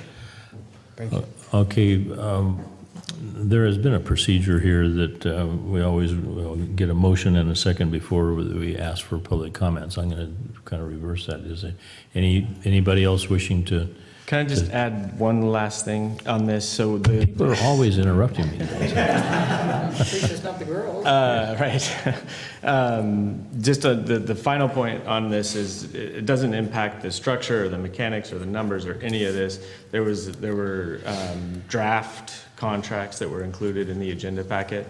We're still working on some of the language that's in those contracts, just on the nitty-gritty of the legalese. So what the resolution the board would be approving today is still perfectly fine. It authorizes us to enter into this agreement, but we're still finalizing some of the final dotting the i's and crossing the t's. I don't anticipate that being a problem, and it doesn't impact anything that you heard today. I just wanted to make sure the board is aware of that. Okay, and the other thing I wanted to just, in consideration for the gentlemen who are not here, this is a very important decision for the board to make. Do we have the horsepower to make this in the absence of? I'm good with it. Okay, I figured you'd say that. Okay, Ditto. well, ditto, all right. Then would one of you Can I ladies make a make a motion? motion? Yes. To adopt resolution 2019 29, authorizing the district to enter into an open-ended lease agreement with Enterprise Fleet Management Services. I will second that. Are you sure? I am. Okay, all right. We have a motion and a second. Would you please poll the board? Yes. Sorry, public comment? I asked for We public did that. comment before. Yeah. I'll stop there. Mhm. Yes, Yes. Yes. I approve. Thank you. Thank you for your presentation. Thank you. Thank you, folks, appreciate all You the did it. Thank you. questions. Thank you for the patience. Actually, I do have one other question, though. At the end of each year, can you give us an analysis of where we're going with equity and whatnot? That's part of what I do, and I've actually done that for the folks over at Amador at their board meetings. Just give them a year-over-year comparison. That It's would be really nice. impactful for you guys to see the And this is in Correct. addition to the quarterly Yes. that you'll be doing with Dave. Right. Just I- let us know where we're going. I want to take a short break before we get into the next one, but I just want to make an observation that 100% of my fleet is prior to 2012, so we need to talk. So. and my 85 one-ton truck gets 7 miles to the gallon, so that's not good. So. Thank you guys again so Okay. much for the great questions and the attention. I know this was a lot to digest, but thank you. Well, Thank you, guys. We're Appreciate it. taking a recess thank for a you. second. We're taking a recess for about five minutes. Thank you so much. We really appreciate it.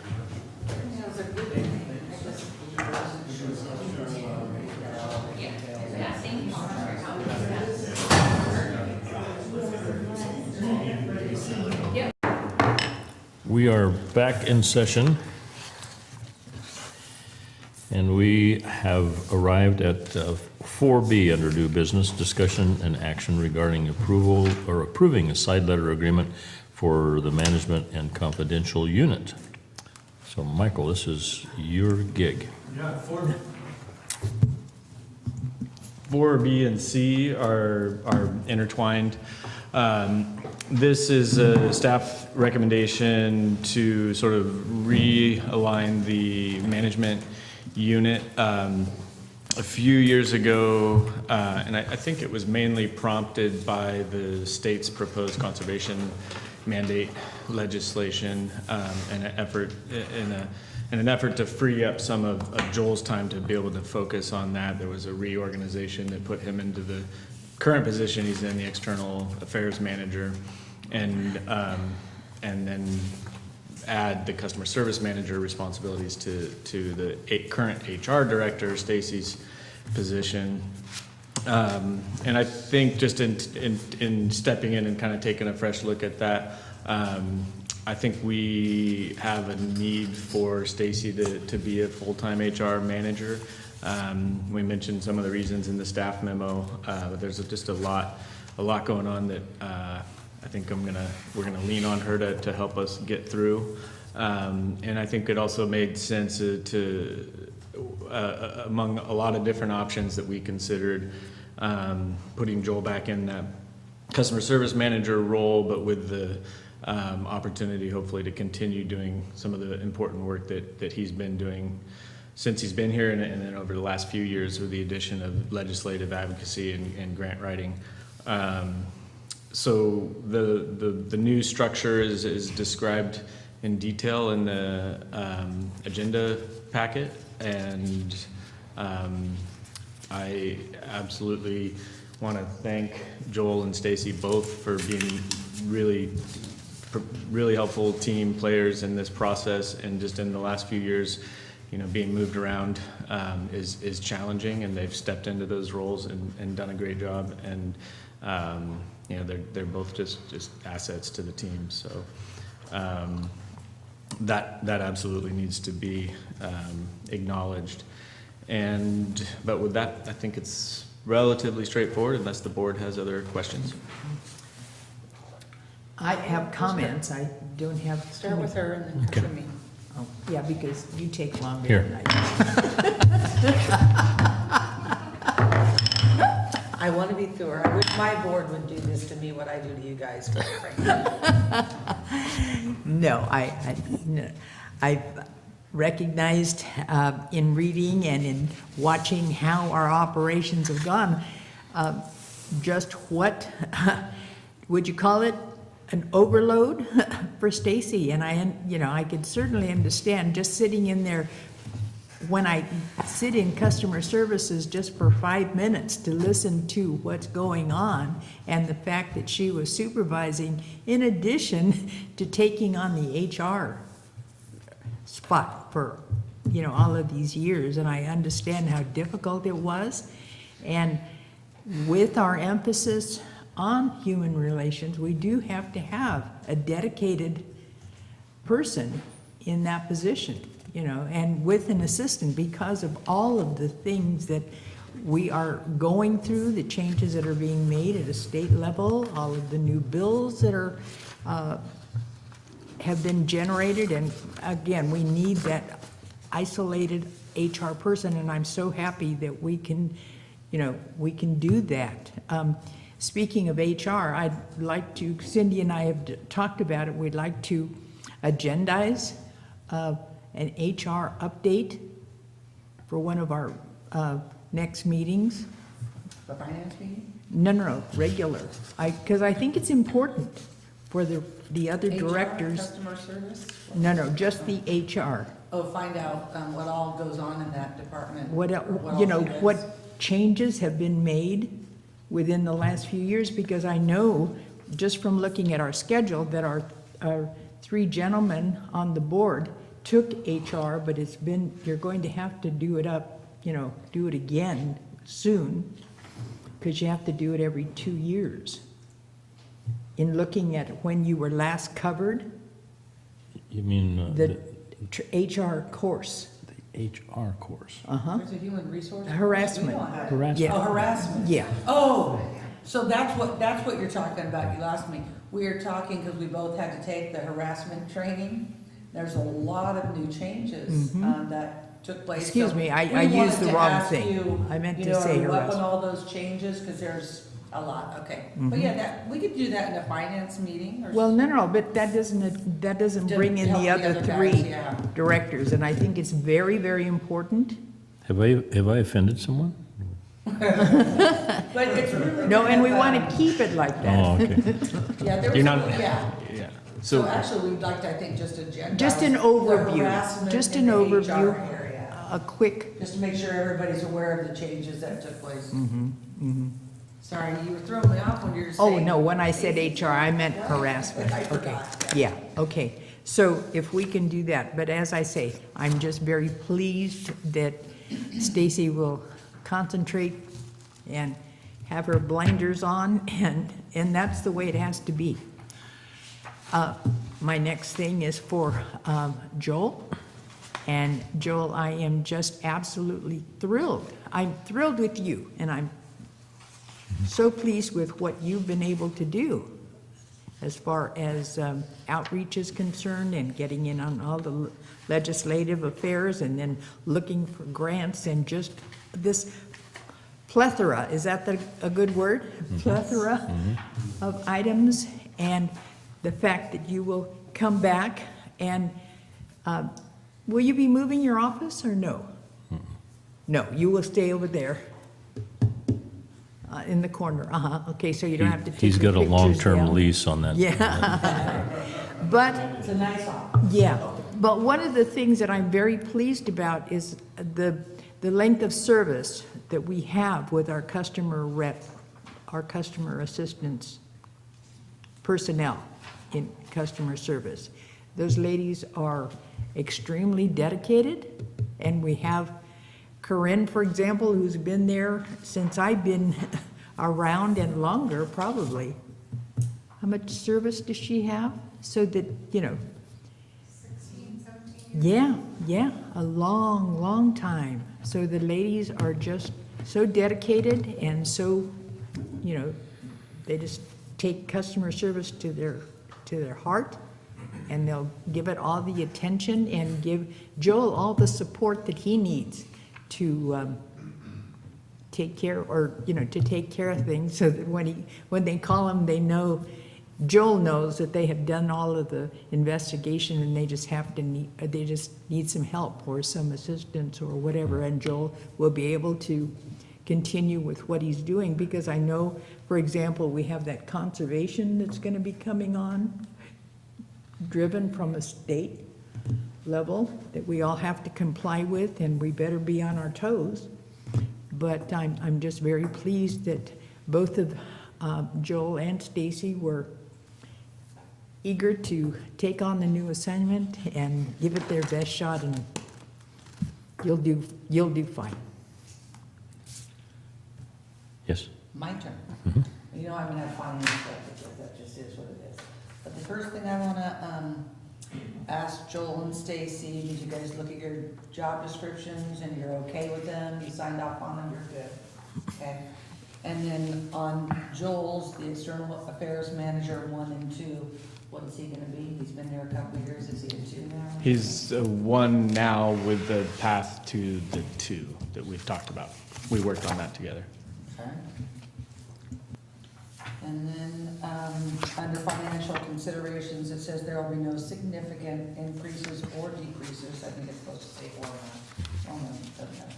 Anyhow, so, is there any changes to pay because of, other than I noticed in your salary schedule, there's a 2% COLA. Is there any changes now based on somebody's taking on more work versus, anything Actually, like we that? did change Stacy, we did change Stacy's range when she was moved into that position, the position that she's been in. Because she took on the customer service management duties, she got an increase, and so we would be putting her back to where she was just as the full-time HR director. Okay, and now that Joel's taking that on, would he get some kind of increase? No, he'd still be in the same range, with the understanding that we're taking off. It's not just adding to, we're so adjusting the workload so that it would be fair to Joel. With our job descriptions, I didn't see the previous, so I didn't get to compare to what it is. But he does have a path to go to the 2 or something else that may come up. Okay.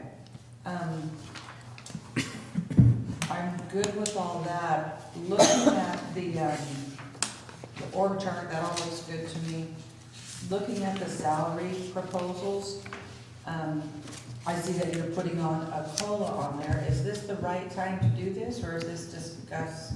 That's not part of this. Okay, so approving this change does not affect the salary schedule? No, that's already approved. That's Oh, not, the that's not a 2% for next year is change. already done? Right. What is what is the time and The labor frequency of the negotiation? unions? We Yeah. will, currently it's a 3-year contract that expires in June of next year. So Okay, we will be that's what- re-entering Got it. negotiations later this year. Okay, well, I am good, and I do want to say that in the short time I've been here, I've worked with Joel quite a bit, and I think Joel is just a major asset to CCWD, and I imagine you all are, but Stacy, I haven't had the pleasure of working with you much, but what I have seen, I think you're doing an excellent job. And Jeff, and Damon, you all are, but, And Rebecca. so are you, Michael. And Rebecca, of course, how could I forget you? But anyhow, I want to say thank you, and I hope everybody, you know, is good with what we're doing and going down the right road. Okay, that's enough. Okay, Stacy, are you looking forward to getting out of the door here earlier than you usually do? Well, depends on the day, but yes. You might have a opportunity to enjoy your family a little more, so congratulations on that. And of everything that's going on here, I especially appreciate the way that the organization chart makes more sense to me now. So, do we have a motion? No. Can I go ahead and make a motion to adopt Resolution 2019-30, approving the side letter agreement of the Management and Confidential Unit effective May 16th, that's tomorrow, through June 30th to update the salary schedule. I'll second that motion. All right. Any public comment on this? It's not too late. Oh, Joel?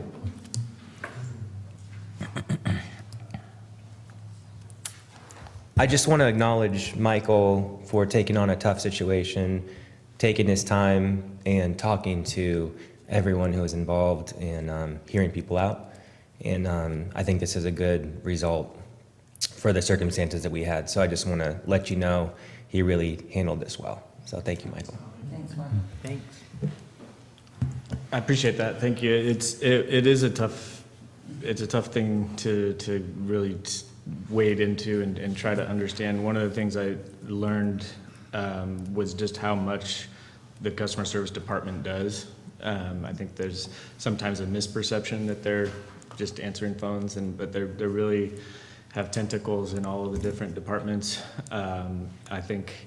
I think going forward, Joel and I have talked a lot about this not being a reset to the way things were done before, but looking at it as a new position, a new opportunity to integrate the conservation mandate policies, the lockoff policy, implementing those pieces of legislation, integrating CMMS. Really, I think over the next year, we're going to be kind of revolutionizing the workflow within the district, and I think Joel's going to be an integral part of that in the new role. So it's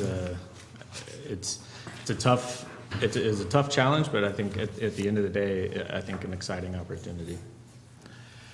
I just want to make a comment here that on this organization chart, it shows that you do have this customer service drop-down menu here, but from my point of view, everybody on this list, the collection workers, the distribution workers, the construction workers, they are in effect customer relations representatives as well. And I don't know whether they're adequately perhaps trained isn't the right word, but I just look forward to a time that through Joel's efforts and through Michael's efforts and the efforts of some board members, all the board members, that everybody can come to realize that they are CCWD. That when they roll up on a job or a repair or something, that they answer questions, or they have the ability to if nothing else, just to say, here's a telephone number and here's the name of the person you need to talk to about solving this particular problem. If I can help you in any fashion, please let me know. Simple things that would help to elevate the acceptability and the reputation. Maybe we can all proudly wear our T-shirts. So. Okay, so that's all I have to. There's no more public comments. Would you please poll the board? Director Cicada? Yes. Director Fernando? Yes. President Thomas? Most assuredly, thank you. And I'd like to make a motion adopting resolution number 2019-31, amending the fiscal year 2018-19 personnel allocation. I'll second that motion. Any public comment on this? Okay, if not, we have a motion and a second. Please poll the board. Director Cicada? Yes. Director Underhill? Yes. President Thomas? Yes.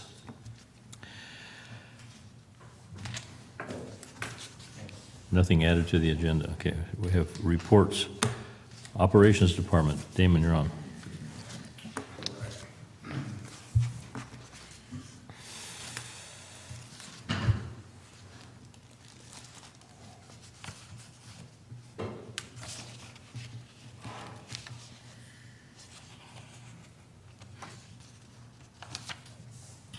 Okay, I will be somewhat quick as I push through these PowerPoints slides. Just wanted to give you guys kind of a brief on what we had going on in April. These are some photos of a rock, quote unquote, that was on top of a service line in the Rancho Calaveras area.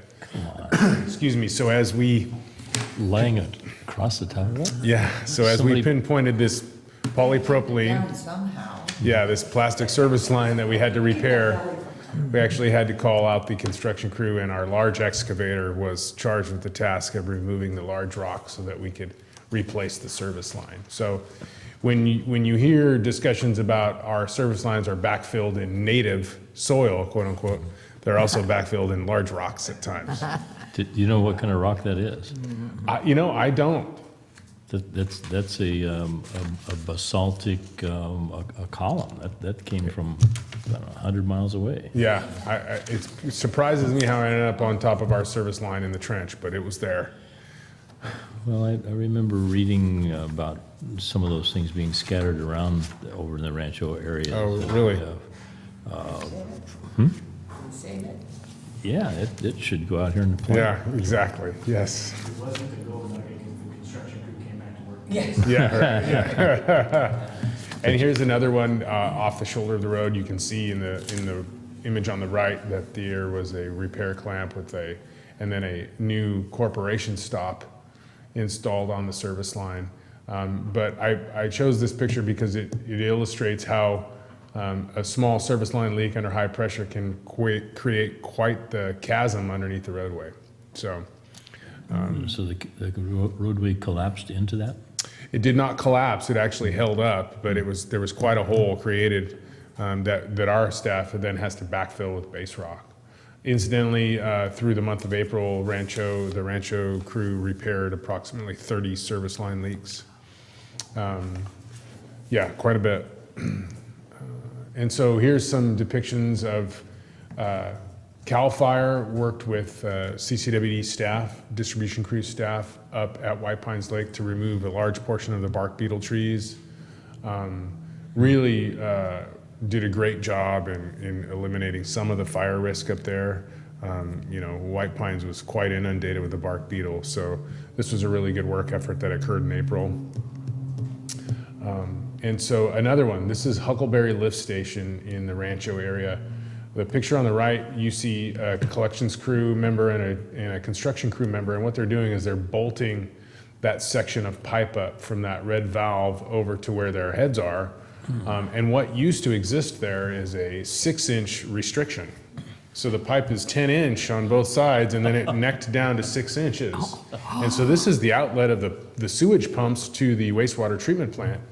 And so for quite some time, we had wanted to replace this, and we were finally able to do it successfully, and it increased the outgoing flow rate from the lift station by 180 gallons a minute per pump. So quite a significant increase. I don't know if you folks remember that on Christmas Day, the generator was hung up, and we had no power, no PG&E, and no standby for about an hour, and this lift station lost capacity by the tune of a foot every 20 minutes. So it's a really critical site, and so this was a great improvement, and it also illustrates the fact that our crews work together on multiple issues. So we have collections crew members, construction crew, and electricians all working together on this. The guy with his foot up on the Is he a Caltrans worker? or what? Yeah, right, yeah, that's a collections crew worker. He is actually coaching right Oh, now. I see. He's in coach mode. And so this is a picture from depicting how we use the mini excavator to hold that section of pipe and valve in place while the crew members bolt it all together. Great project. It took about 2 hours to knock down. Really what took a lot of time was to understand there's check valves all along that sewage transmission pipeline, was to understand if those check valves are going to hold that sewage and keep it from backflowing into the pit as the guys disconnect the piping, and it worked great. Yeah. Here's some pictures of a site visit that Michael and I went on to the regulator and Bear Creek diversion up in West Point. And it's important to note that that stump on your left is laying on top of the Bear Creek Dam, and there's quite a bit of silt behind the dam. And from what we understand, all of this infill and the down trees occurred as a result of the February 14th storm, which has now been declared a disaster. So there is going to be some FEMA funds available to remediate this site. And what we really need to do is remove all that silt and soil that flowed down into the creek, so we can increase the capacity supply to the diversion, which you see on the right. So there's going to be a meeting, I believe, next week to discuss with Cal OES how we can proceed with all of the FEMA funded projects. Because we had quite a few issues as a result of the Valentine's Day storm, and this is just one of them.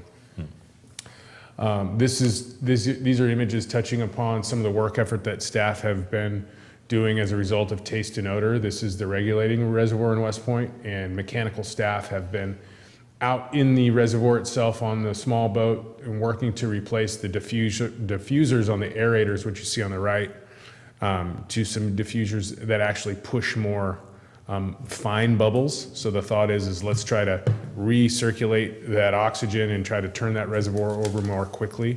Incidentally, we are feeding the water treatment plant with the regulating reservoir now, and the taste and odor issue appears to be gone. So in preparation for next year, we'll be making a lot of changes and doing a lot of work associated with the regulating reservoir so that doesn't sneak up on us again. And so here's a sheep ranch site visit. And so there's Michael and our operator, Ron Rose. Ron is describing to Michael the sheep ranch diversion. And in the back, you see that vault. And the picture on the right depicts what is inside of that vault. And this is the complicated piping, if you want to call it that, or the somewhat confusing piping associated with the raw water supply that flows out of the diversion piping, which eventually ends up at rite of passage. And in that, which looks like a pressure vessel, we actually have 2 submersible pumps, and they pump the supply up to the Sheep Ranch water treatment plant.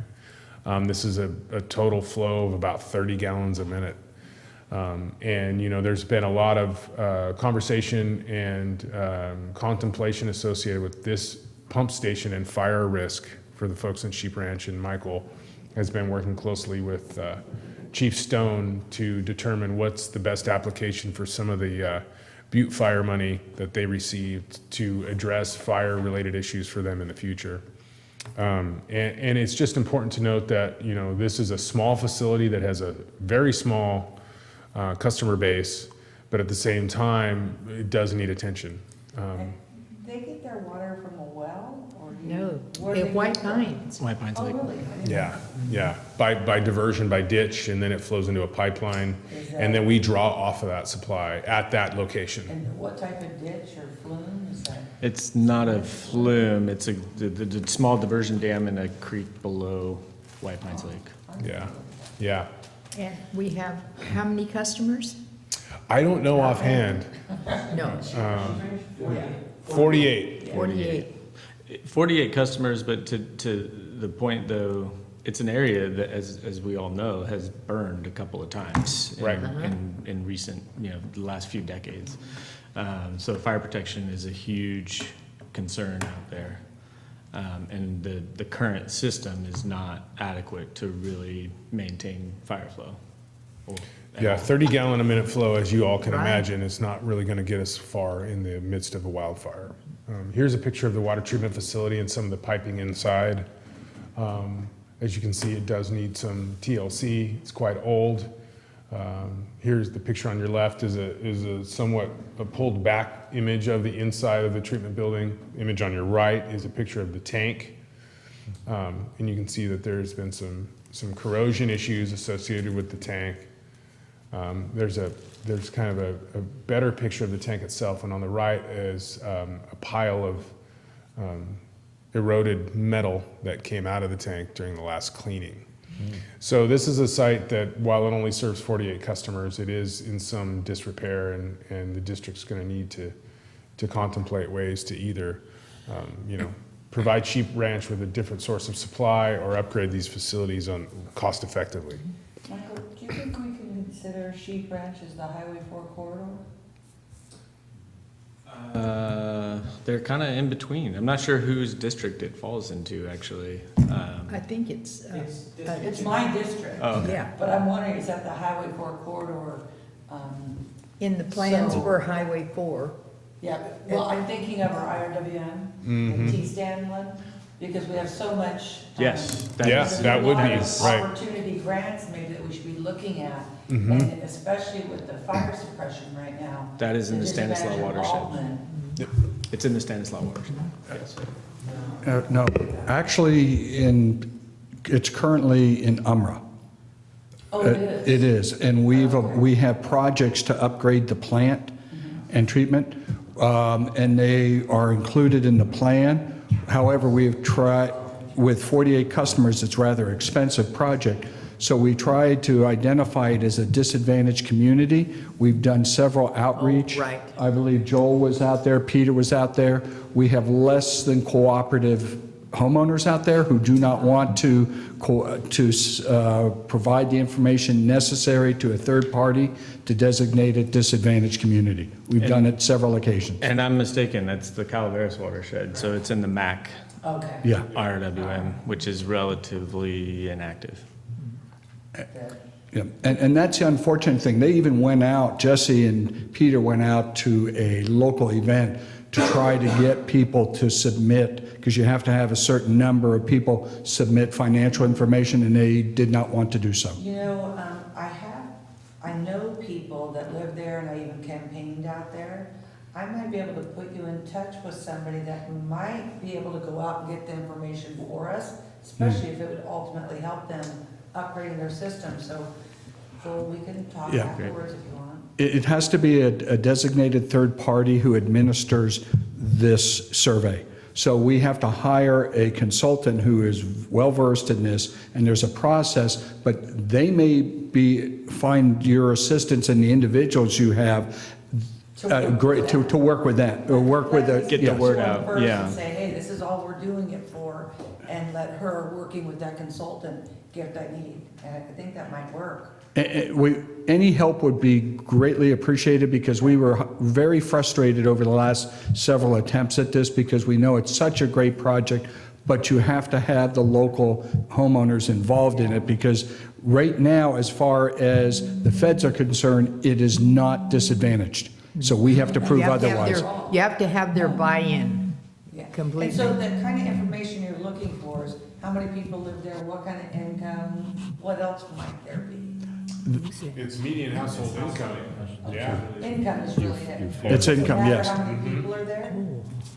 I'm not sure about that. Peter, What the survey questions are. yeah, Peter was very involved in that the last go-round. What we would have to do, if we're going to do this again, we would have to hire a consultant again and lay this out, and then hopefully in advance have those relationships built up, which you mentioned, so that we don't lose money. It's about $7,000 to do this Let me reach process. out to her and see if she can even put it together. If it seems like it, I will have you guys contact her and you take it over from there. I think If that'd she be thinks great. that she can do it, I'll be in touch. If not, then. you Well, know, there's great, nothing she that'd can be do. great, Cindy. Yeah. Because my question was, have we had 48 customers for a long time? We haven't had any. Yep, Up 48. to date. It's been there for quite some time, ever since I've been here. Oh, okay, that's, There really hasn't been a whole lot of change in that area. Okay? No, there really isn't, but I met quite a few people, and I know one that, I could give her a call and chat with her, so maybe that might be, since I knocked on their door, maybe I should go knock on their doors as Again? well and say, hey, you know, we wanna do this for you, we just need a little bit of information. They see this, are you running again? Yeah. Oh, they let me put my sign up and everything. Do we have standby power generation here? We do not. We don't have standby power at the water treatment facility nor at the raw water pump station. And both are necessary. So we've talked to Chief Stone about this, because they got a small portion of the settlement, the PG&E settlement. And so there was question as to whether a good use of that would be standby generation at the pump station. But what they didn't know was, in order for that to work, we'd also have to have standby generation at the treatment plant. And I don't know that their grant was enough for that. And my suggestion to them was, if there's another way to provide standby generation, which there might be in working with PG&E, that might be a better use of those funds to put that towards an alternative water supply. You know, if that helps us fund a study or bring the consultant out to do the work to get, you know, do whatever we need to do to help bring some funds in to actually upgrade the system, I think that might be a better use of those funds. That's up to them. That's not our money, but that was my suggestion too. Okay, before you went to this slide, you mentioned just in your conversation, rite of passage. Does the water get treated there at Sheep Ranch and then piped down to rite of passage? No, so at that vault is the takeoff point for Sheep Ranch, where the piping next down to about a 1 inch. So we have a 1 inch supply that feeds Sheep Ranch tank and water treatment facility. We have a 30 gallon a minute flow. And the pipe to rite of passage is actually 8. So there's basically a tee off, and then rite of passage has their own treatment facility, and they actually have a regulating reservoir there as well that feeds their treatment How many, facility. people are in rite of passage? Do you know? I am not sure. How many have served? I know there's at least a couple hundred from what I understand. What was wrong? The board should be aware that I did submit a grant application to the MAC plan last year for an upgrade to the Sheep Ranch plant and water distribution system, because we don't have fire flow ability and we have very small pipes going through the town. So there are big challenges. So if money does come back into the IRWM process, we have that in the plan already and we can pursue that grant funding. So we're just waiting for a funding opportunity, or if we can get them classified as a severely disadvantaged community, we could pursue different grant funding opportunities. I think there's potential for FEMA pre-disaster mitigation money. Yeah, I think so too. Because of the history of, because of the history of burns out there. Well, in the past, we've always talked about standby generation in the event of a fire.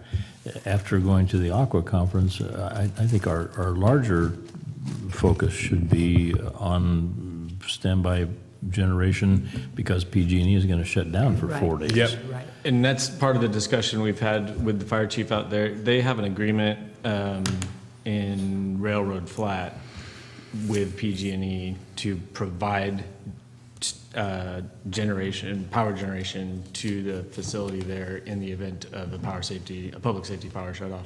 And if they could arrange that type of agreement in Sheep Ranch, then we could potentially free up those funds to put it towards something else. But their immediate concern is, what are we going to do this fire season when the power goes out? Yeah. They need standby generation there. So that's the first priority.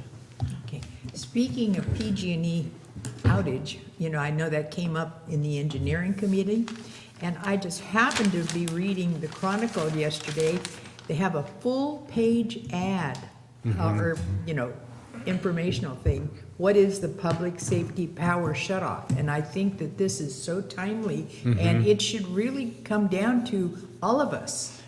We'll be talking about that a little bit later. Oh, okay. Yeah, we're gonna get there. Do you want this article? Sure, yeah, thank you.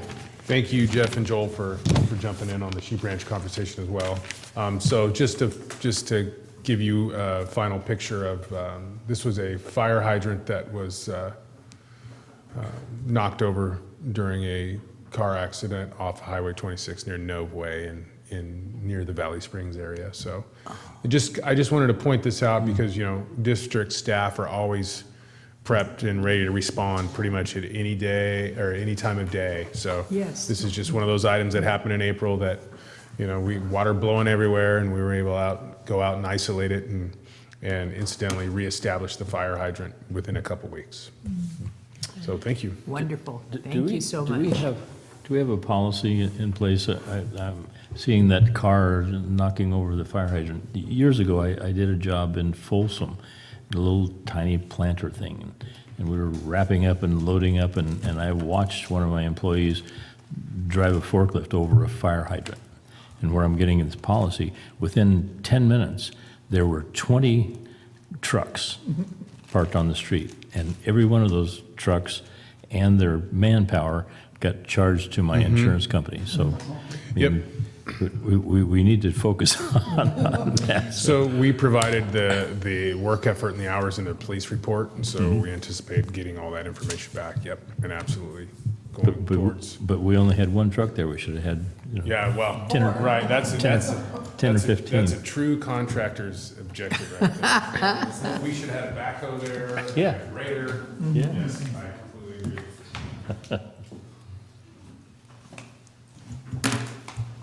Okay, does that conclude your report? That is my report. Thanks, y'all. Thank you. Okay, how about a general manager report? Okay, I'm gonna run through, we have a lot going on. I'm gonna try to touch on a lot of different things at a very high level. Some of the things you're gonna be tempted to ask questions about, but with consideration of the Brown Act, I will assure you we'll be bringing them back for future agenda items.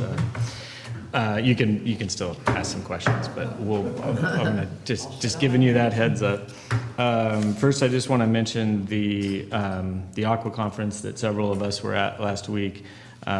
Was extremely, in my experience, and I think this is shared experience, extremely productive. There was a lot of discussion about the Public Safety Power Shutoff Program and wildfire prevention and wildfire response. Was a huge focus, especially for those of us in Region 3. Gene Mancebo at Amador Water Agency has taken the lead on the Headwaters Committee within Aqua that Dave Egerton was previously heading up. And he's laser focused on forest management and wildfire mitigation efforts, and we're going to be active in that committee. It was a big topic of discussion at the Energy Committee as well. As we had presentations from SoCal Edison and from PG&E detailing the Public Safety Power Shutoff Program. And we had a discussion. We shared Calaveras' experience, what the efforts that we're undertaking to prepare for that. The big difference this year, and I think the reason for the PR push from the utilities is last year we were subject to it and we experienced it in West Point because we're in what PG&E defines as Region 3 extreme fire hazard area. So their definition of what they call Region 2 is severe fire hazard area, I think is the difference. And so last year the PSPS program was just Region 3. And this year it's Region 2. And when you look at the map, Region 3, these hot spots of extreme fire hazard are pretty small, spread out through their service territory. And the Region 2 that's going to be affected by it this year is huge swaths of their territory.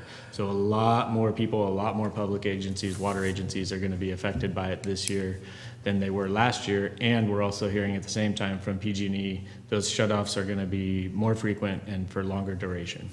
So we're mobilizing a pretty big effort to make sure we're not caught by surprise, that we're prepared for it, and we're working with other agencies as well.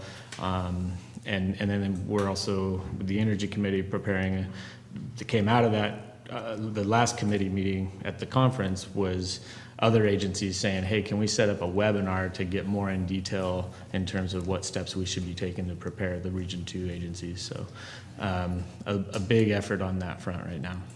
How far does Region 2 come?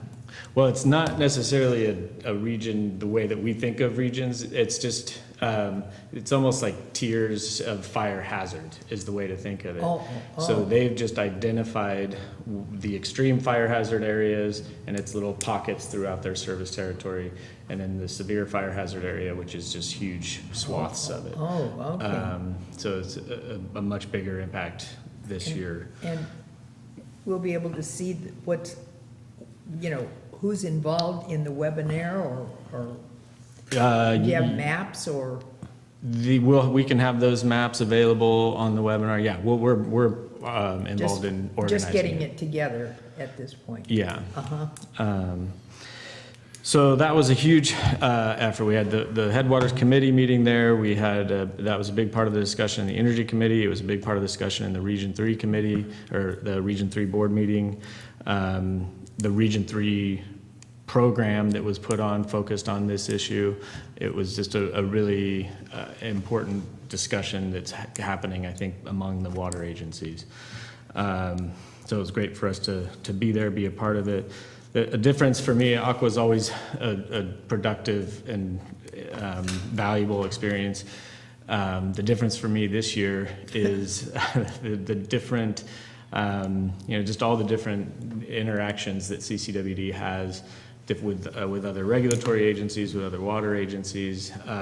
We had very productive meetings with Bureau of Reclamation, with East Bay Mud, with Ed Patterson at TUD, who I had never met before. The Damon's replacement over at Amador Water Agency, I had an opportunity to meet with him. So just making those connections and having the opportunity to sit down with those folks was also really valuable. And then a couple of other things. I'm just going to give you the 100,000 foot view, but just to give you the heads up of things that we're working on. The county's draft paving policy is out and is something we're focusing quite a bit of effort on. We'll be responding with detailed comments and appearing at the public hearing. We're coordinating with other utilities in the area on that response. The Chicken Ranch tribe across the pond has approached us for an emergency water supply agreement in the event they run out of their water supply. If anything happens to the TUD water conveyance system, they can bring trucks over to the copper, to a spot we've identified in copper and provide potable water to their facilities over there. The Techite bid came in a little higher than we had anticipated, so we'll be taking a step back from that, and we'll have more details at the next board meeting as to what our approach is on how we're going to move forward with that. We have some testing of the slurry line planned in the next week, and some work with Utica on that to reevaluate it. It's been evaluated over the years, and then nothing happens, and years go by, and the report from the last test was that it's in good shape, but who knows if it's been dinged or hit since then. So we're going to conduct another test on that, and then see if we can move forward with actually putting it into use at some point in the near future. And then we had some, I think, a helpful meeting. I think we talked about it at the last board meeting. We met with, blanking on his name now, the Kirk in West Point Fire. Smith? West Point. Yes, thank you. So this is one item that I just want to point to as a operations crew being very responsive. They identified to us hydrants in West Point that weren't removed when the big distribution project was done up there 10 years ago, I think. And so have we gotten to all of them yet? We have staff up there today working. Our goal is to get all of them out by the end of the week. Because our staff wasn't really, at least our engineering staff and the senior operations staff wasn't aware of that. And so we went out. We went out and identified that actually there were 10 fire fire hydrants that were no longer connected to the distribution system anymore. We're in the process of removing those right now and working with Kirk on some of the other issues that he raised. Those are just some of the big highlights, and obviously right now the big work effort is with Jeff and the budget process and meeting with each of the individual department heads, and we're taking a very close look at everything. So. I have a question on the water tax, you know, not Brown, whatever his name is. I'd like to know. Newsom. Gavin, you know, he's got it in his budget to put that in. What about all the work Aqua's been doing? Is that just like done now and they're not gonna look at it? No, not at all. That was another big topic of discussion last week. The Newsom administration and the Democratic leadership in Damon, are you leaving? But I had a couple of questions for you. They seem to be moving forward as if it's a foregone conclusion. We heard from Wade Crowfoot, who's the new director of DWR, and he had a similar message. But I think the encouraging thing was he was there. He was willing to sit down with Aqua staff and hear the other side of the story. That SB 669, the Caballero bill, sponsored by Aqua, is still moving through the process. It still has a chance. There is a better option that Aqua has presented, because his message was, and Russ was there for this speech as well. I think his message was, well, we've looked at that stuff and it just doesn't provide the funding, and it's not specific enough, or it doesn't address all the issues. And I think Aqua's done a pretty good job of addressing all of those points. So I hadn't heard yet what came out of the meeting, the individual meeting they had with him after the speech that we heard, but my hope is they were able to kind of set him straight on some of that stuff. And he at least said that he has an open mind still. If we can point to a better way to do it, then he's willing to consider it. He just hadn't seen that yet.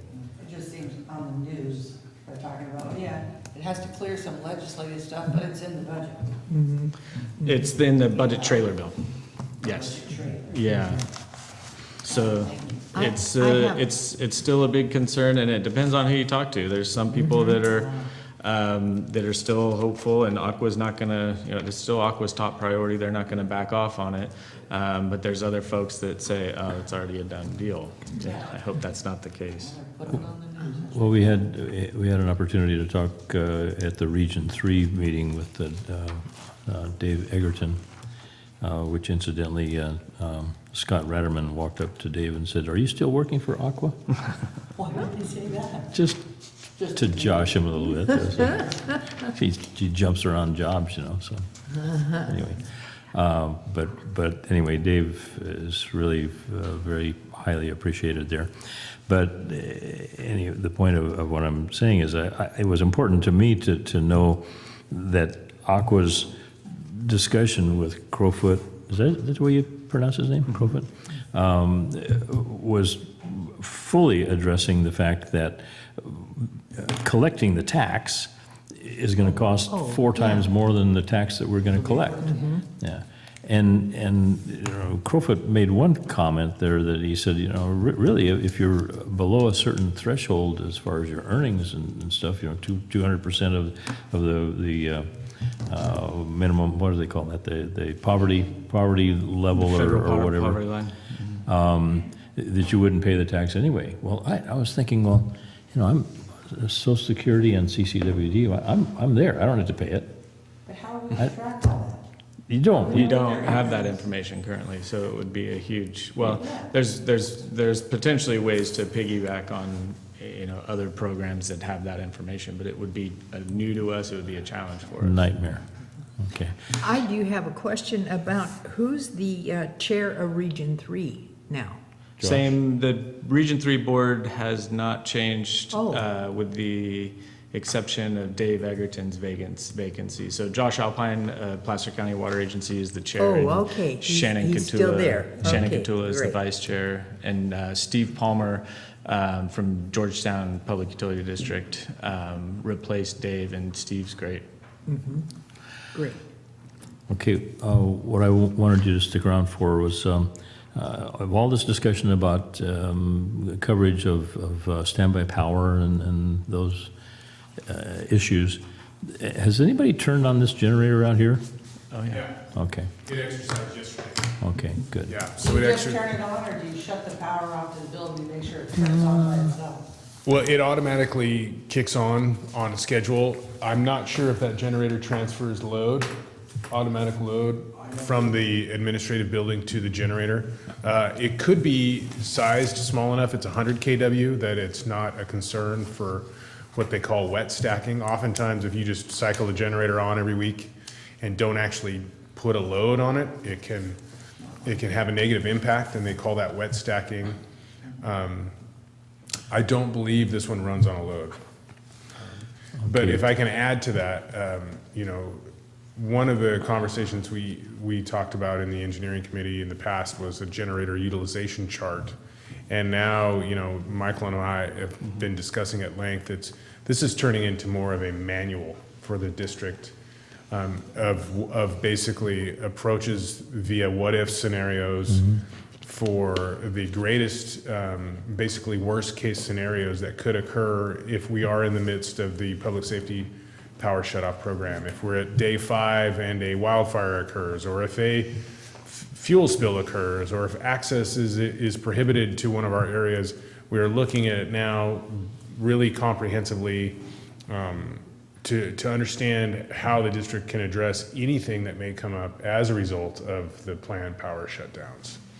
So it's turned much broader, and we've actually incorporated all field staff to start to give us some insight into the vulnerabilities of all aspects of our system, not just from a power perspective, but from a risk perspective and critical need perspective. So we're starting to paint that picture, and this will turn into actually what I, for lack of a better term, a manual or a binder of our approach. And we need to take this absolutely seriously, and messages loud and clear, and all of the issues that have happened near us, you know, Santa Rosa and Paradise, we need to learn from, and we need to be crystal clear on our approach of how we're going to avoid those situations. Okay, I mentioned this last meeting about our vulnerabilities here. I mean, we depend on water from our sister agency here. Have you called up Donna to say, do you have standby power capability? So I was going to mention 2 other efforts along with all the work Damon's been putting into this, which is considerable. But a couple of other efforts that we're kicking off are, one, reaching out not just to CPUD but other local smaller agencies that may or may not even really be aware of it, or even if they are aware of it, you know, are they aware of the latest developments and what they should be doing to prepare for this, but also reaching out to all of the local fire chiefs, and we are on the agenda there.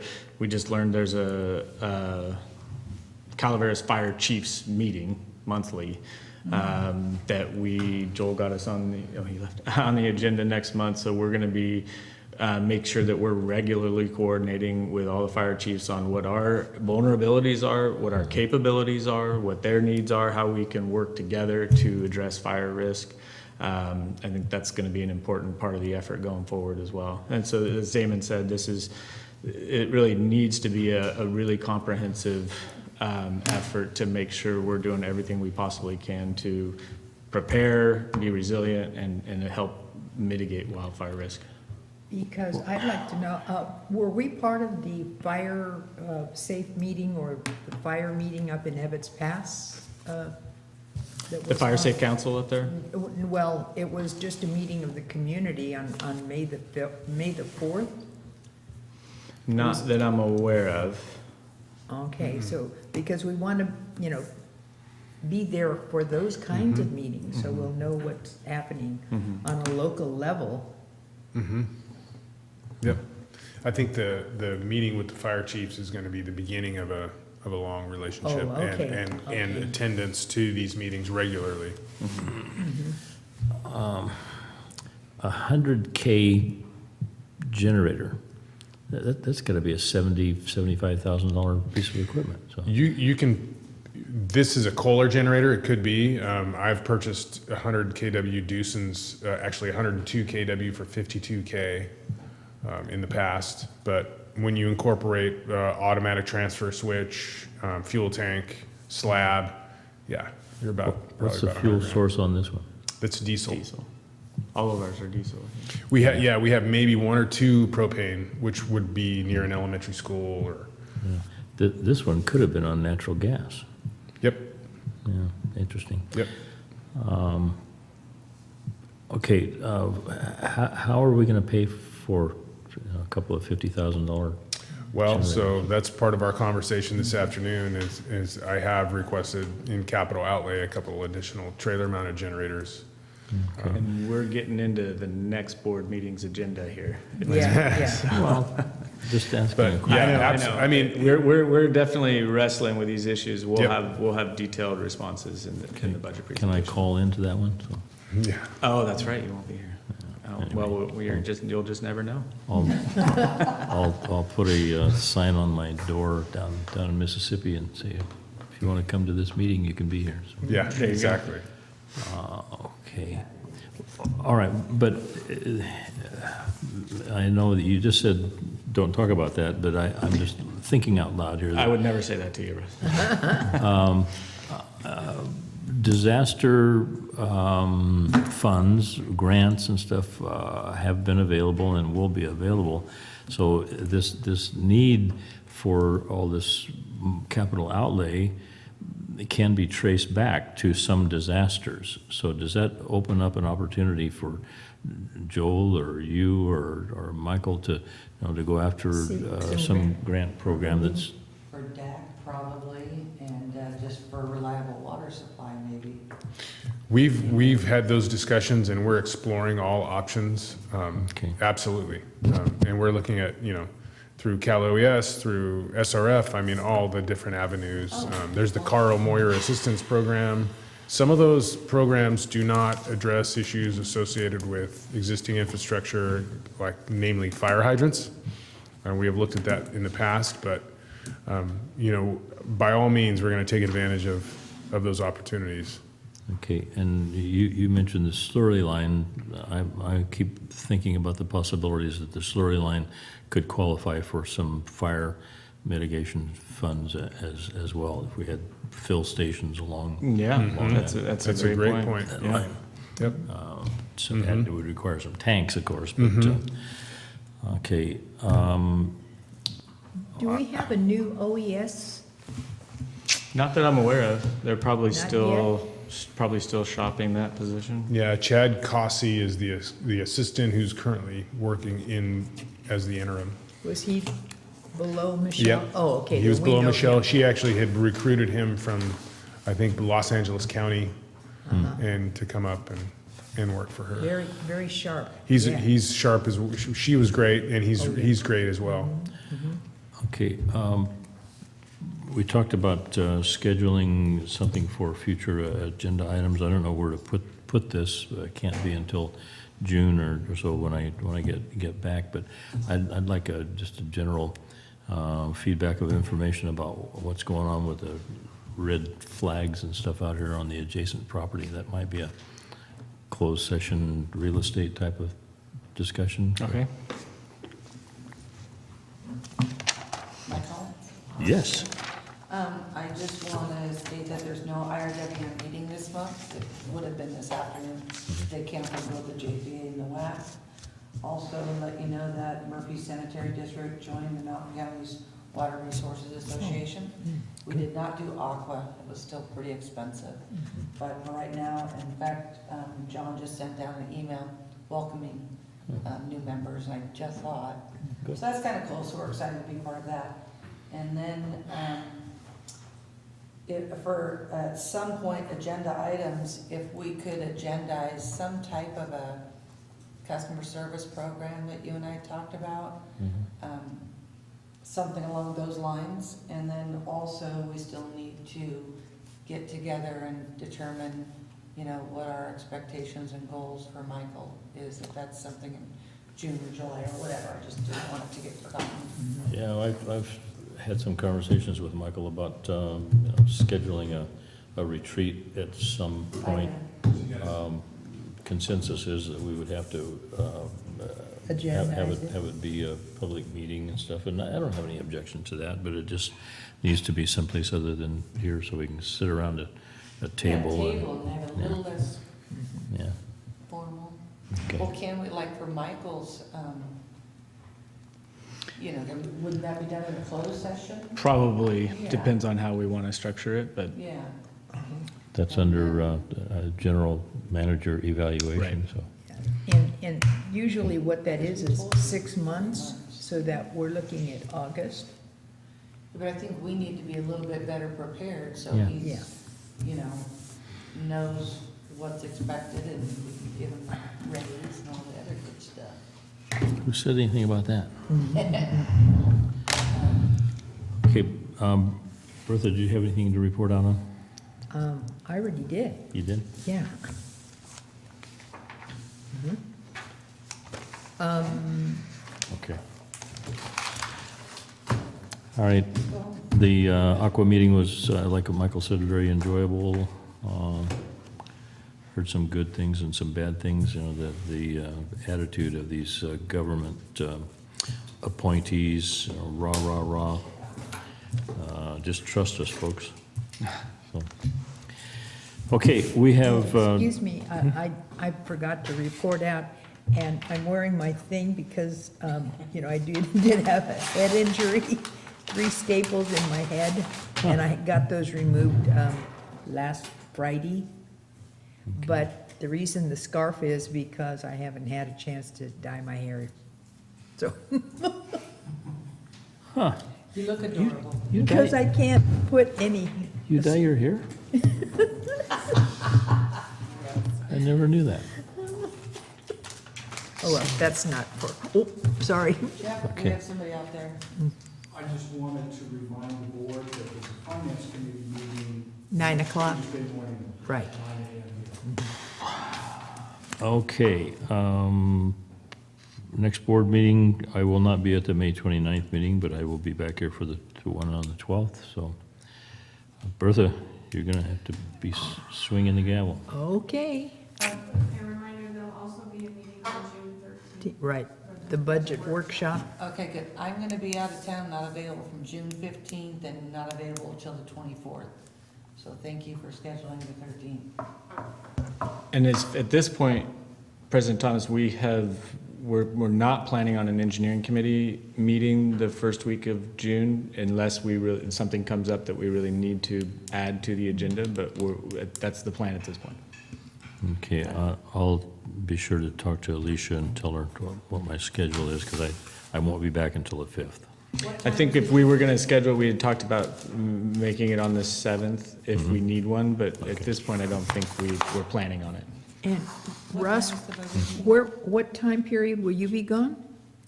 From the 16th until the 5th, 16. tomorrow until June 5th. What time is the budget meeting on the 13th? 9? It's 1. 1 o'clock. And there will be no finance committee meeting in June. Works for me. The budget workshop's from 1 to 1:30. Finance committee Will you be meeting able on to- Wait a Tuesday minute. will be from 9 until 4 in the afternoon. Can you, or do you send out the draft budget to us prior to that meeting? That's 1 in the afternoon until 1:30 in the morning, isn't it? Oh, Okay, let's go. I would just reiterate the word draft in the Oh, budget that you're gonna get this week. We put a lot of work into it, but it's still a draft. It'll be perfect. Okay, thank I you, hope so. everybody. This That's meeting my is goal. adjourned. well, don't we have No closed session today. no closed session? Nope. So we Oh. postponed that. Oh. Did you do that in your agenda, Shingle? I forgot to make that